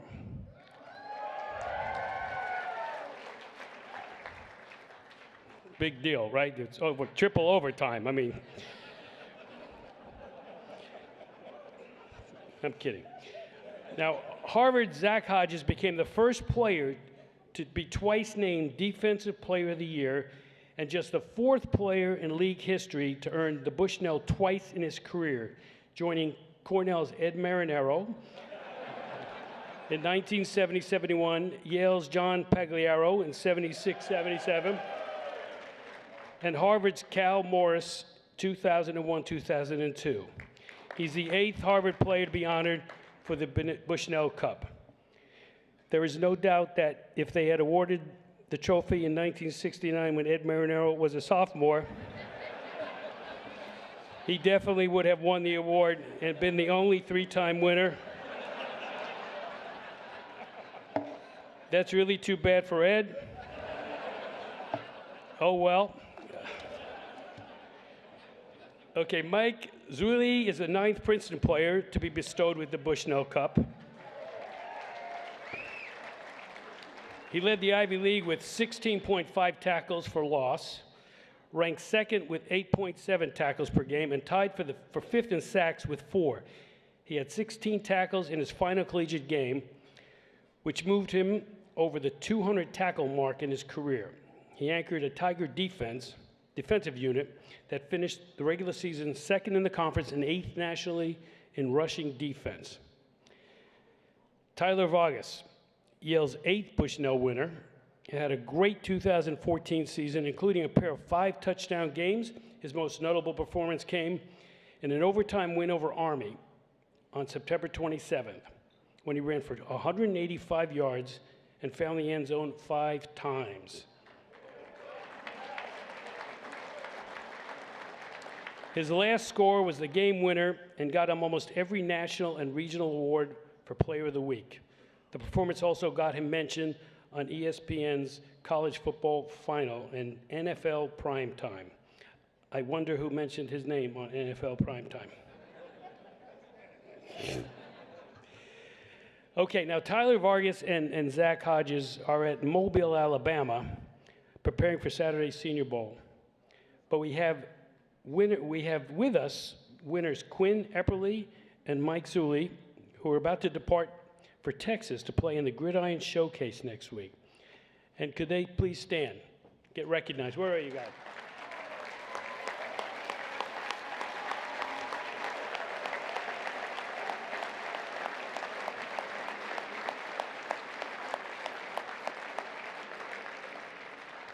Congratulations. I want to congratulate all the honorees tonight. God, it just seems like just yesterday when I was up here. Anyway, thank you very much. See you next year to present the Marinaro Trophy.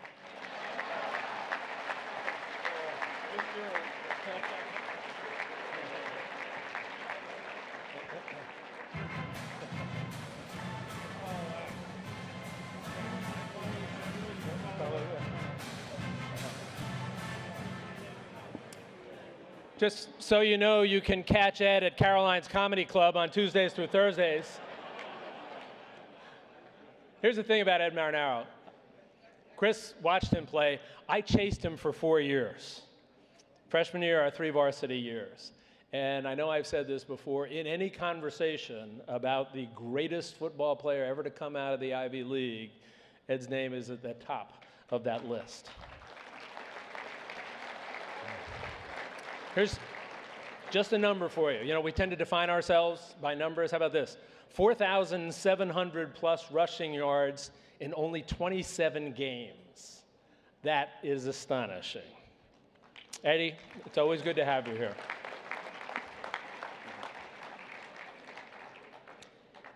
Tonight, as we celebrate Harvard's great success this season, we also celebrate the successes of one of Harvard's greatest football stars. Took his game from the fields of Cambridge to the NFL, where he had a long and accomplished career, including multiple All-Pro, Pro Bowl designations, and capping off his career with a Super Bowl championship. He's now beginning the rest of his life, and he's starting in a direction that, if you know him, is not a surprise at all, because what he's doing now is helping the lives of others. Our next honoree from Harvard University, class of 1998, Matt Burke.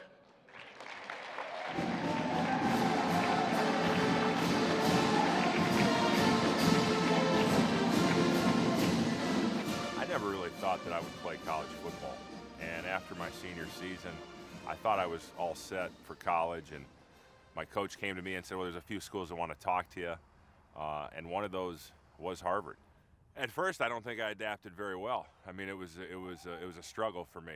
You know, you go from being a senior in high school and kind of being the guy on the football field and the guy in the classroom. Things came relatively easy, and then you show up at Harvard, and on the football field, you're getting your butt kicked, and in the classroom, you're getting your butt kicked. So it was good for me at that point in my life to be humbled, and it forced me to rededicate myself to my studies and to my athletic career. Coach, how are you? You too. You know what? I think, honestly, other than the turf, I think it's all exactly the same. Yeah, the last time you were here, we had real grass. So I can remember my freshman year struggling mightily in school and in football and being away from home.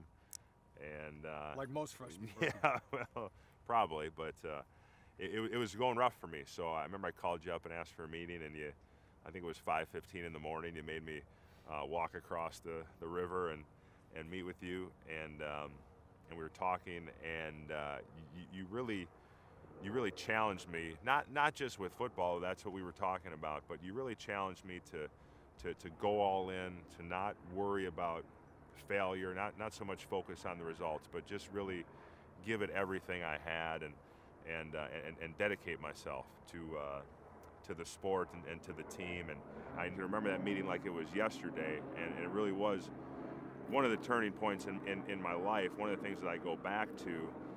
Not just because I played professional football, but I'll carry that lesson and that experience with me throughout my entire life. Well, I think you've realized as a parent, you know, it's a lot like being a coach. You can't be their buddy all the time. What you really have to do is try to help them reach their full potential, and if you do that, it develops into some great relationships. My affiliation with Matt began in 1997 at Harvard when he was entering his senior year. He's one of the finest individuals that I've had the pleasure of coaching. Comes from a great family. His mother and father are outstanding people, his brothers, and he was a great leader at Harvard. Players responded to him, his leadership style. He was quiet, hardworking, dedicated, all the things you're looking for in a football player. Matt certainly had all those attributes. Matt Burke was in our first recruiting class in 1994. Class of 98 was on the 97 undefeated Ivy League championship team. When he showed up here, he was not an NFL guy. Went on to become a 13 or 14-year starter in the NFL. 15-year starter in the NFL, Pro Bowler, NFL Man of the Year, and one of the captains of the 2012 Super Bowl champion Ravens. He's a great guy. He's a great talent. But more than anything, he's a great human being. Matt's the kind of guy that can stand up for what he believes in. He's the kind of guy that will tell you what he thinks, but respect what other people think. And have a good debate about it, too. Smart guy, guy that cares about people. Just a fun guy to be around. Heck of a football player. That's important, too. We appreciated that. So, and above all, I would say Matt Burke, for all the people that know him well, would say he's a great friend. And there's probably no greater compliment than that. Did you have aspirations about playing in the NFL?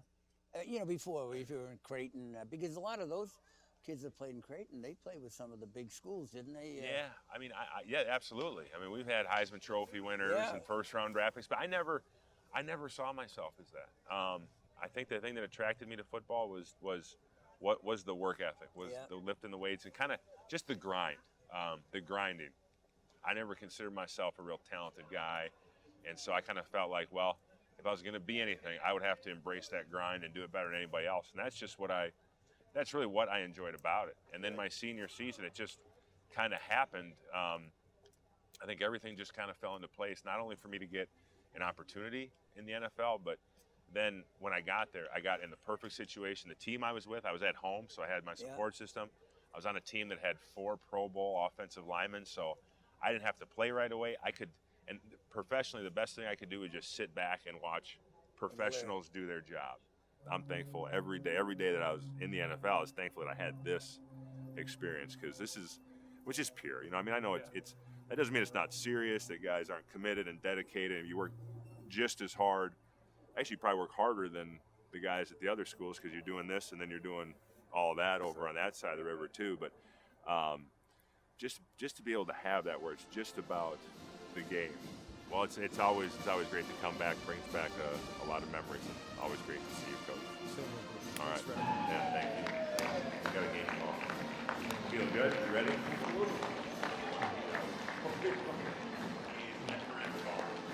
It's never in the bar. It's Friday afternoon. Ladies and gentlemen, Matt Burke.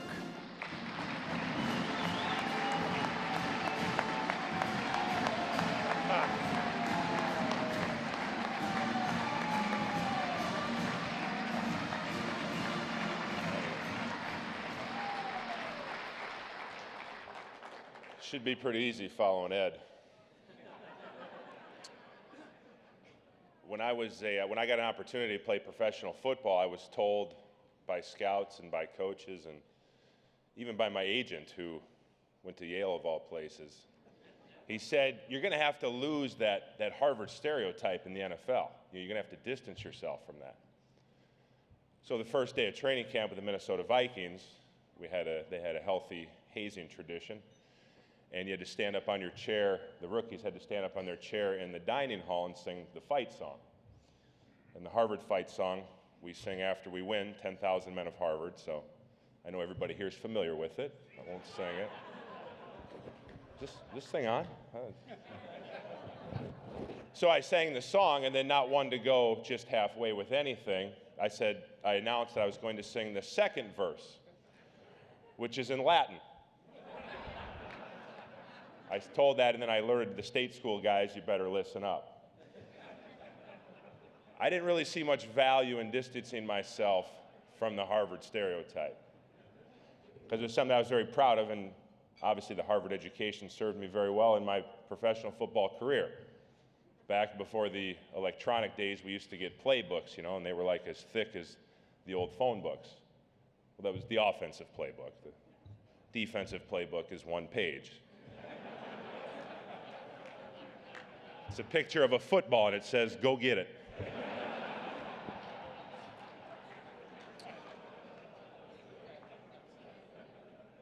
I do love football, and I make no apologies for it. Everything I am in my life is because of my faith, my family, and football. I'm fortunate enough to have tremendous parents who could not be here tonight, a wife whom I love, and more importantly, she loves me. 6 healthy children, and look at my wife, you'll understand why.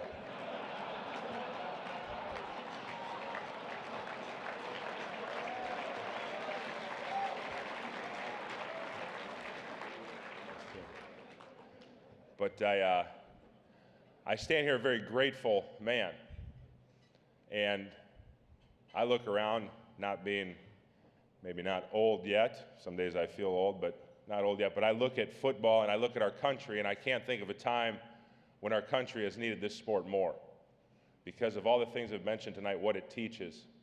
But it just doesn't automatically happen. I think that football coaches have the most important job in America right now.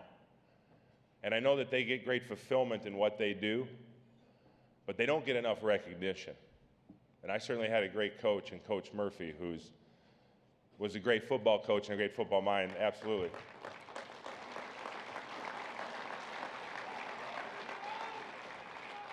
But the lessons that I learned transcend the football field and serve me better in my life. And so As I said in the video, I love Ivy League football because it's pure, because it's special, and I know the kind of men that have played the game. And so I'm proud to be associated with them, and certainly proud to be associated with the other individuals up here. Thank you very much.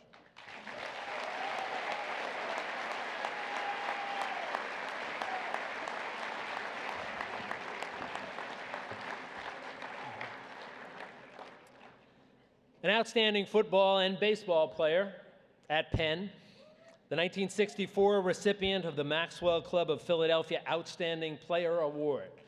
But that was not the culmination of what he would do with his life. It was just the beginning of a magnificent career. Devoting his life to the care of others, a doctor, a teacher, a leader. Our next honoree from the University of Pennsylvania class of 1964, Dr. Terry Hensel.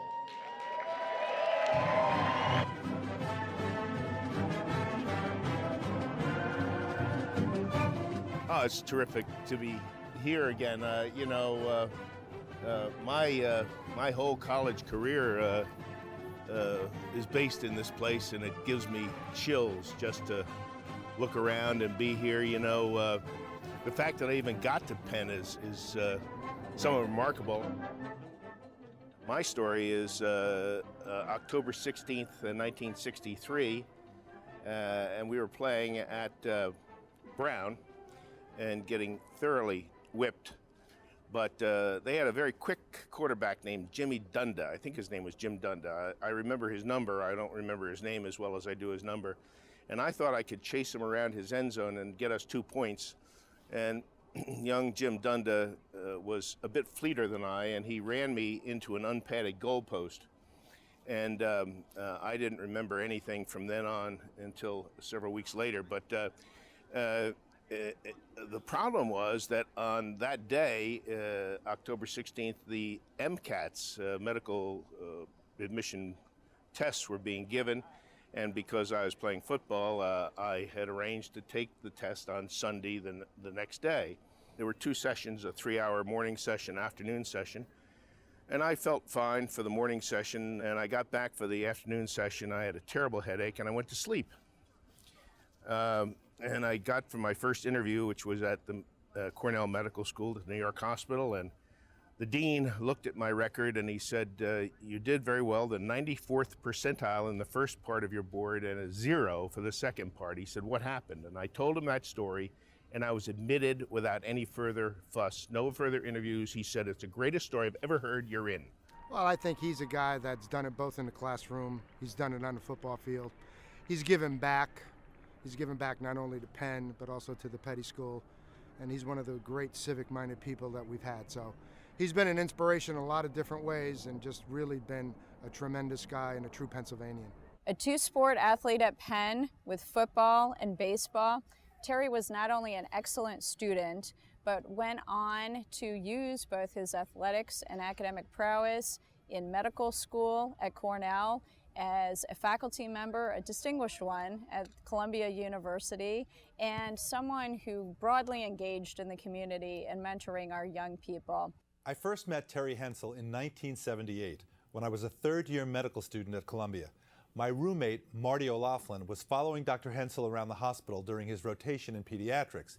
He told me there was this huge but gentle bear of a man who was loved by kids, parents, students, and colleagues. So when I rotated through pediatrics, I tagged after Dr. Hensel too. My first observation was this: how in the world did a guy with such big hands manage to thread such tiny instruments into such small places?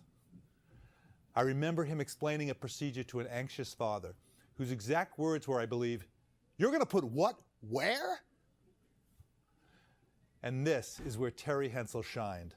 Yes, he had astounding technical expertise, still does. And yes, he knew everything there was to know about his subspecialty. But what blew me away was how he was able to put babies, infants, children, and parents at ease. It was like magic. And pretty soon, there was a grateful father and mother with tears in their eyes, giving him a gigantic hug. So people have asked me in the past how a beaten up old jock gets to be a children's surgeon. And you know, I can take it back again to Penn football. And when I finished medical school and was applying for surgical residency programs, the place that everybody wanted to go back in that day, and I assume today, was do surgical training at the Massachusetts General Hospital. And I went for an interview, and little did I know, but the chairman was a dyed-in-the-wool Harvard fan. He said Harvard a lot longer than I do. Anyway, and Dr. McDermott went to every Harvard football game he could go to, and he happened to be present when we happened to beat Harvard 7-2 in a rainstorm, thanks to Johnny Owens. And when I got 4 years later to my interview for surgical residency, Dr. McDermott said, "You played for that team that beat Harvard 7-2? I said, "Yes, sir, Dr. McDermott." He said, "I've been looking for somebody to torture for that loss forever. You're in my program, and I can torture you for the next 10 years. And that's how I got my job. It's been a great, fulfilling career, operating on children, taking care of children, taking care of parents as much as children, and making some contributions to the field. Terry is one of the good ones, a true keeper of the flame. He taught me about listening, about empathy, about the sacred trust and responsibility of being a physician. And for that, I will be forever grateful. It all comes back to a dedication to purpose, and that's one of the things I found at Penn and one of the things I found in Franklin Field. And it's been a great pleasure pursuing my goals.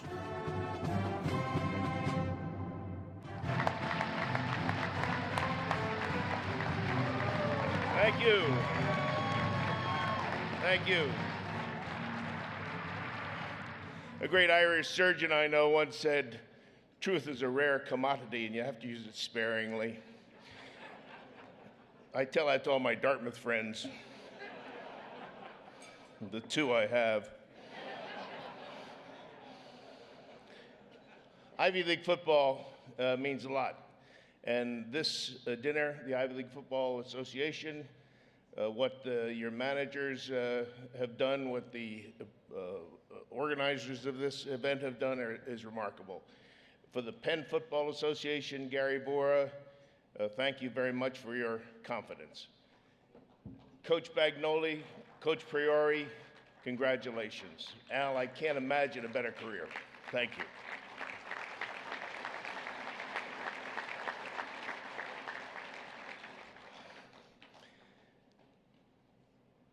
I, like everybody here, our families are here, my friends, my teammates. I said upstairs, you know, there's an old saying, the older you get, the better you were. And even at this advanced age, we weren't very good. But we had our moments, like the people from Harvard will tell you about that day we wiped them out 7-2. I'd like to thank again my friends. Some lifelong friends are here tonight, and my family, all my kids are here, thank you. And you know, a big part of my life has been training resident surgeons. And I've said before, the best resident surgeon I ever had, I married, Dr. Elizabeth Riley.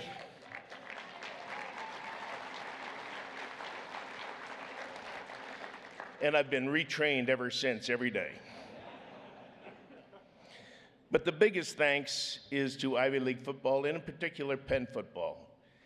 Penn football, for me, was a ticket to a great university and a great education.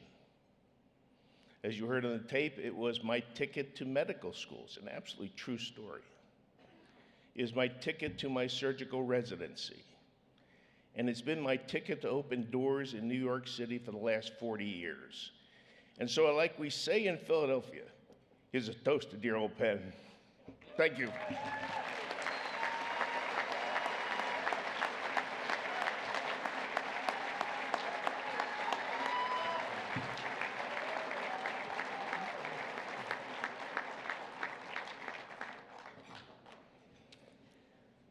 An all-Ivy punter, and then a meteoric financial career, and then doing well and doing good, sharing his successes with his community and most certainly with his school, a very loyal son of Princeton. Our next honoree from Princeton University, class of 1979, William Powers.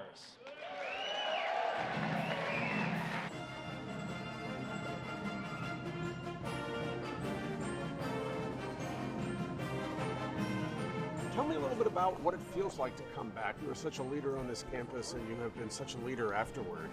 I remember, and to this day, respond to challenges that I have, stressful situations of being in an overload or having priority gridlock with so many priorities coming at the same time, that if I did it here, I can certainly do it anywhere else. I think that's true for a lot of us, I have to say. I remember my freshman year that way, too.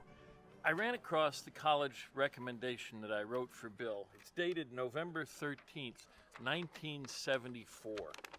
And in it, I wrote about his accomplishments primarily as a soccer player, because he was more distinguished as a soccer player than as a football player at that point in his life. But even more, I focused on other things, on his successes and capabilities in the classroom and in extracurricular activities. He did a variety of things in school, but the conclusion hasn't changed 40-some years later. Clearly, this is a boy with many strings to his bow. Fine student, gifted athlete, cheerful soul, and strong leader. He will succeed in life as he has in school. And indeed, as businessman, philanthropist, and all-round good citizen, he has made us all proud. Hard work, intelligence, a great friend. It was also apparent at an early age he was not destined for the priesthood, which I'm sure will come as a shock to many of you. A love of life, a great friend. There's no more astute business person, no smarter individual, no better friend than Bill Powers.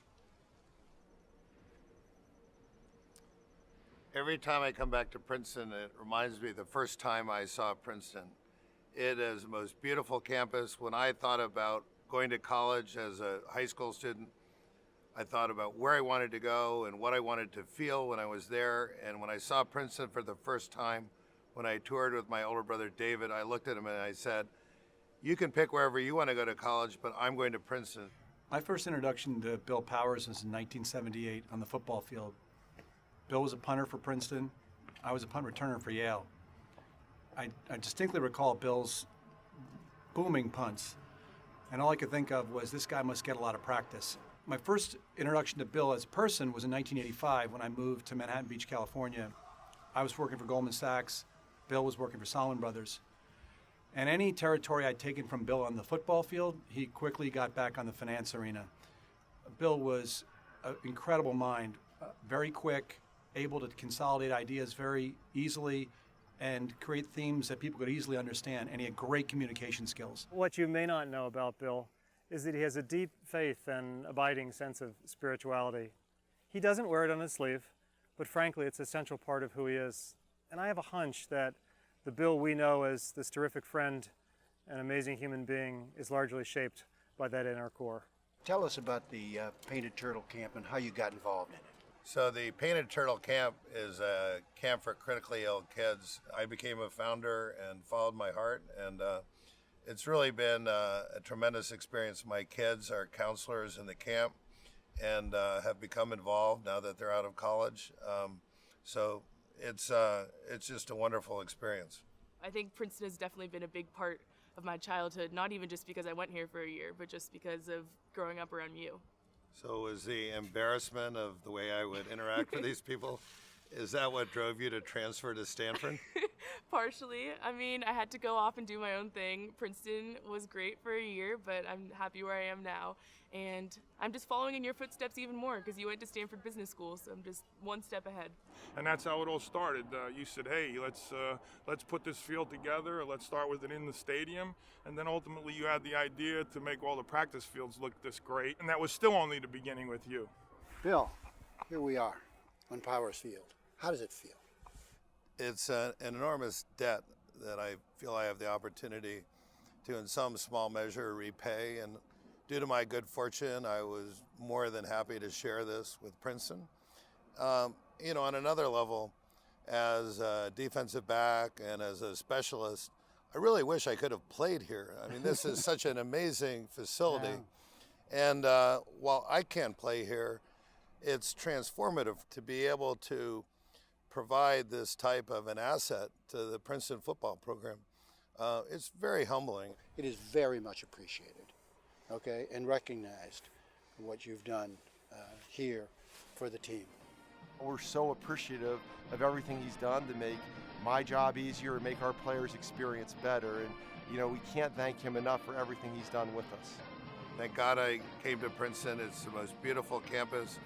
The architecture, the seasons, all of it is just spectacular.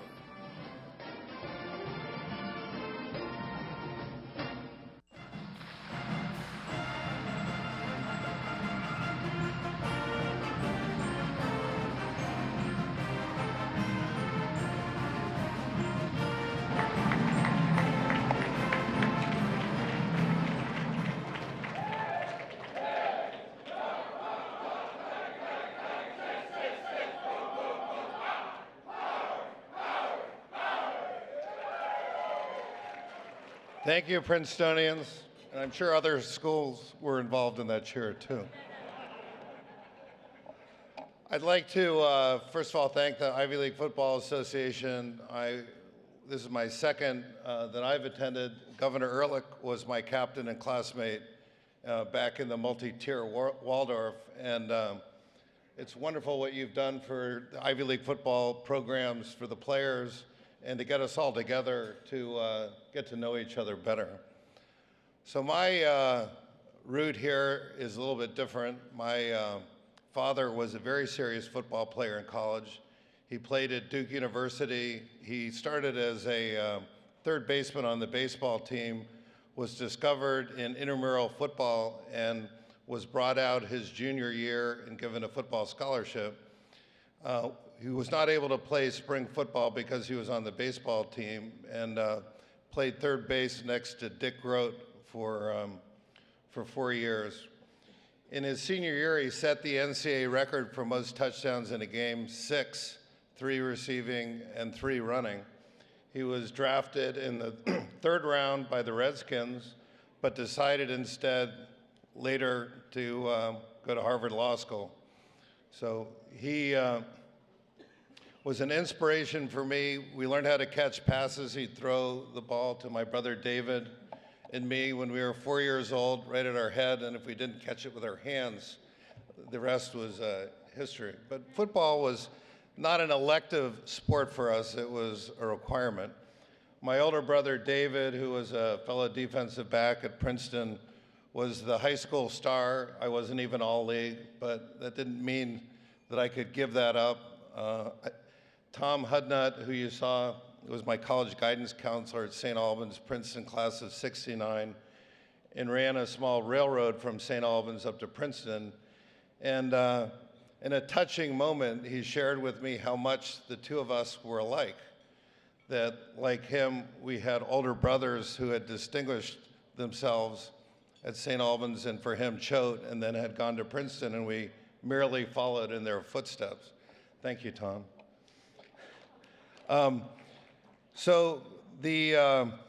My first experience at Princeton, being a recruited athlete, coming to stay with my brother David, he and his friends taught us the fine skill of buying and selling tickets to the NCAA wrestling tournament and using the proceeds to meet some of the expansive college tour, including Nassau Liquors, Hoagie Haven, and late at night Wawa, and then hot wiring injured athletes' golf carts and testing the fire extinguishers in the various dorms. So it was very difficult for me to think I could go anywhere else but Princeton after that experience. So I was Princeton bound. The 3.5 years that I spent at Princeton were really transformative. Now, why 3.5 years instead of 4? I was not an accelerated academic. I had lured as a leader and Pied Piper 15 members of our junior football team to study in England, spring of junior year. And that was really transformative because Princeton dropped its opposition to spring football after that. So those of you who are in spring football, Steve Tishman was with me. My philanthropic giving back to Princeton has been something that has been a part of who my parents have been, a part of my fabric. I still remember when I was at Bear Stearns that Ace Greenberg told people that giving back is not only the right thing to do, but it's the smart thing to do. That the more you give, the more you get. So when I received a phone call from Frank Vuno, who many of you who are in the world of football and the NFL know well, Frank said, "Bill, I've got to talk to you about something. We need to do something for the Princeton football program to put it on par with our Ivy League rivals. When are you coming to New York next?" I said, "Well, I'm in Munich at PIMCO. I'm flying to Newark." He said, "I'll pick you up." I said, "Well, Frank, that's silly. I mean, it could be forever in customs." And so he waited outside, and I came out and picked me up and drove me into the city. And I was training for the New York Marathon then. And Frank said, "Well, you go on your training run. I'll just be sitting here in your hotel room when you got back." So when we got back, he gave me the pitch on everything that we needed to do to put Princeton where it is today, that has led to the Fields and Powers Field at Princeton. And I describe that as the most expensive cab ride from Newark to New York City in history. I'd like to thank Molly McCrow and our new athletic director, Bob Surace, and Steve Verbit and the staff, and most of all to my family, the Princeton football players, and my extended family, the Ivy League football players. Thank you so much for this honor.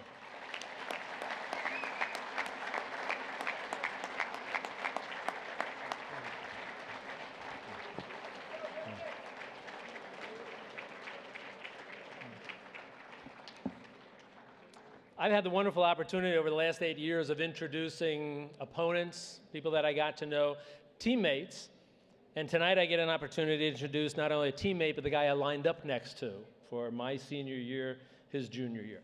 You know, all of us who have played understand this. You learn an awful lot about a person when you played football next to them. What I knew about Sandy was this. I didn't know what he was going to do, but I knew whatever it was going to be exceptional. An extraordinary multiple sport athlete at Yale. Went on to a great business career. Became a devoted and committed community leader. And lived his life according to his school's motto. He's lived his life for God, for country, and for Yale. Our next honoree, Yale University class of 1973, Sandy Cutler.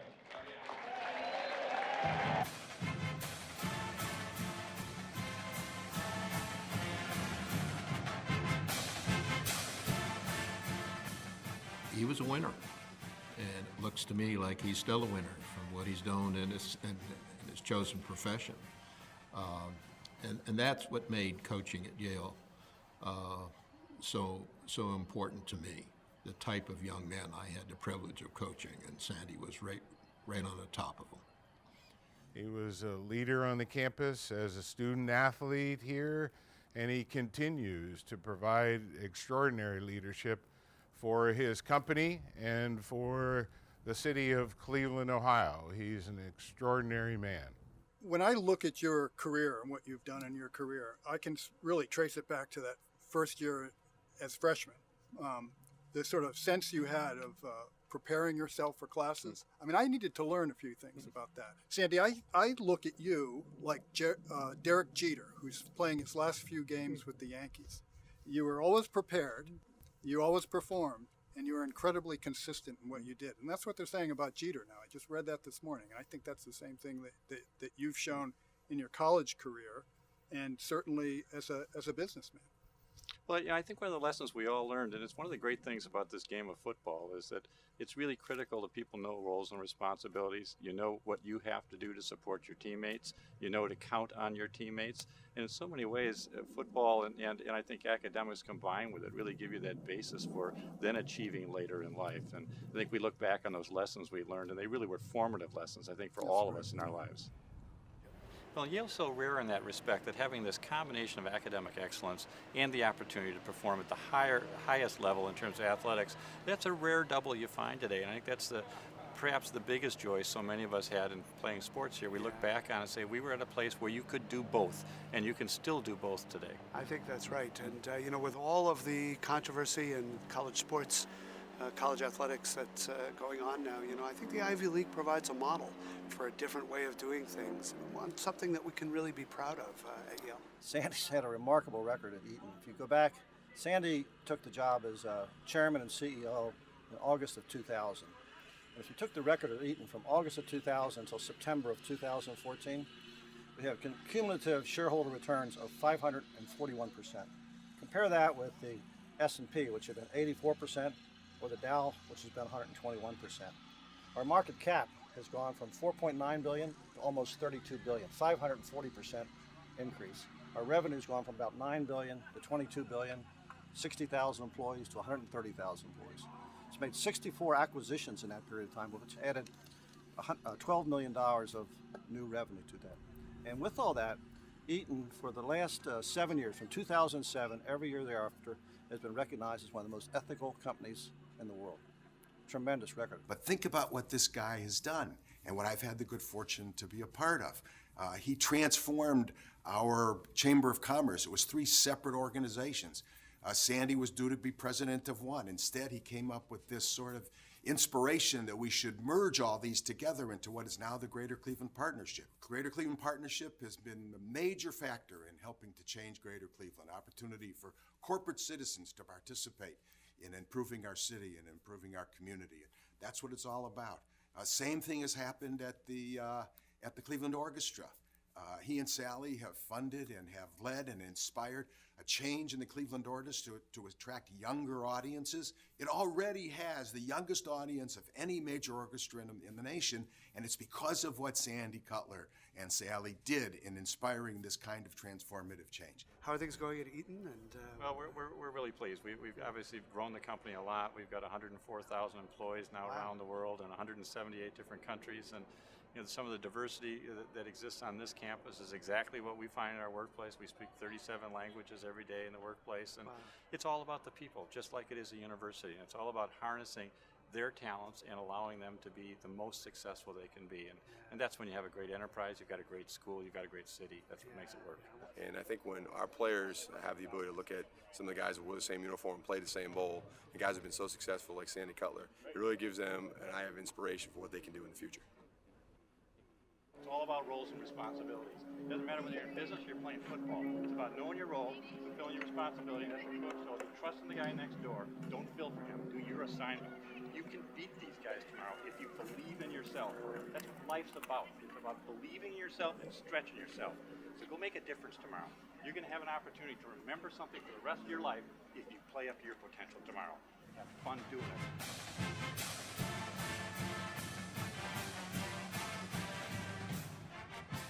As you walk into this bowl, you have to think about the history, think about the achievements, and not only what's been achieved in the past, but what's going to happen in the future here.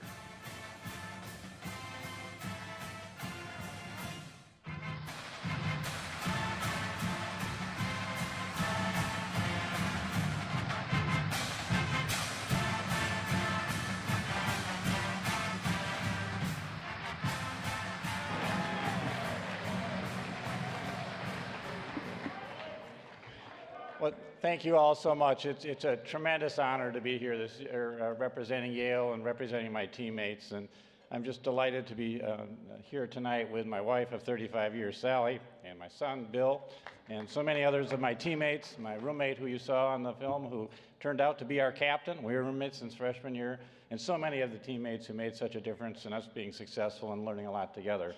A special thanks to the entire Yale Athletic Association and Yale University. It provided for me, and I know so many others, just a tremendous experience that gave us a foundation for life, a foundation to be able to have a positive impact upon so many different people. And I think that's why we're all here tonight. We're really here tonight to celebrate this thing that is special, this thing called Ivy League football, where the vision and the dream is still lived today, that academic excellence and prowess on the athletic field can coexist in a way that builds stronger men and women. And it's not about one or the other, it's about both. And learning those co-strengths are the things that I think have empowered so many people, and I'm so proud to share the dais this year with, and the many winners of this award before, that have learned that lesson that you can do everything you think you can do, and you don't have to trade off one versus the other. And that foundation that makes people very different from one another is the ethics that drive the core of their being. And we've heard so many examples of that tonight. So I thank you all. I want to thank our coaches, and I want to thank one other group of people that we often forget, and that's the athletic trainers who helped us all through so many times, not only as the people who helped us with our physical maladies, but in so many ways were the people who helped us think about life and grow up while we were in college. And so a special thanks to all those unsung heroes who have made such a difference for us. Thanks for supporting the Ivy Football Association. Go Bulldogs. Thank you.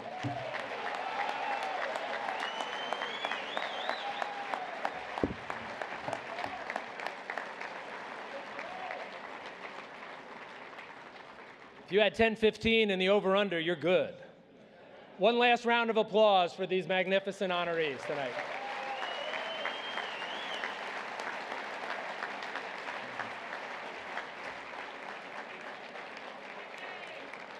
On behalf of my buddy Chris Berman, I want to invite all of you to join us in the Empire Room across the hall as we wrap up this evening. I want to thank you once again for supporting this greatest of all sports and the greatest of all institutions, the Ivy League. Thank you. We'll see you again in 2 years.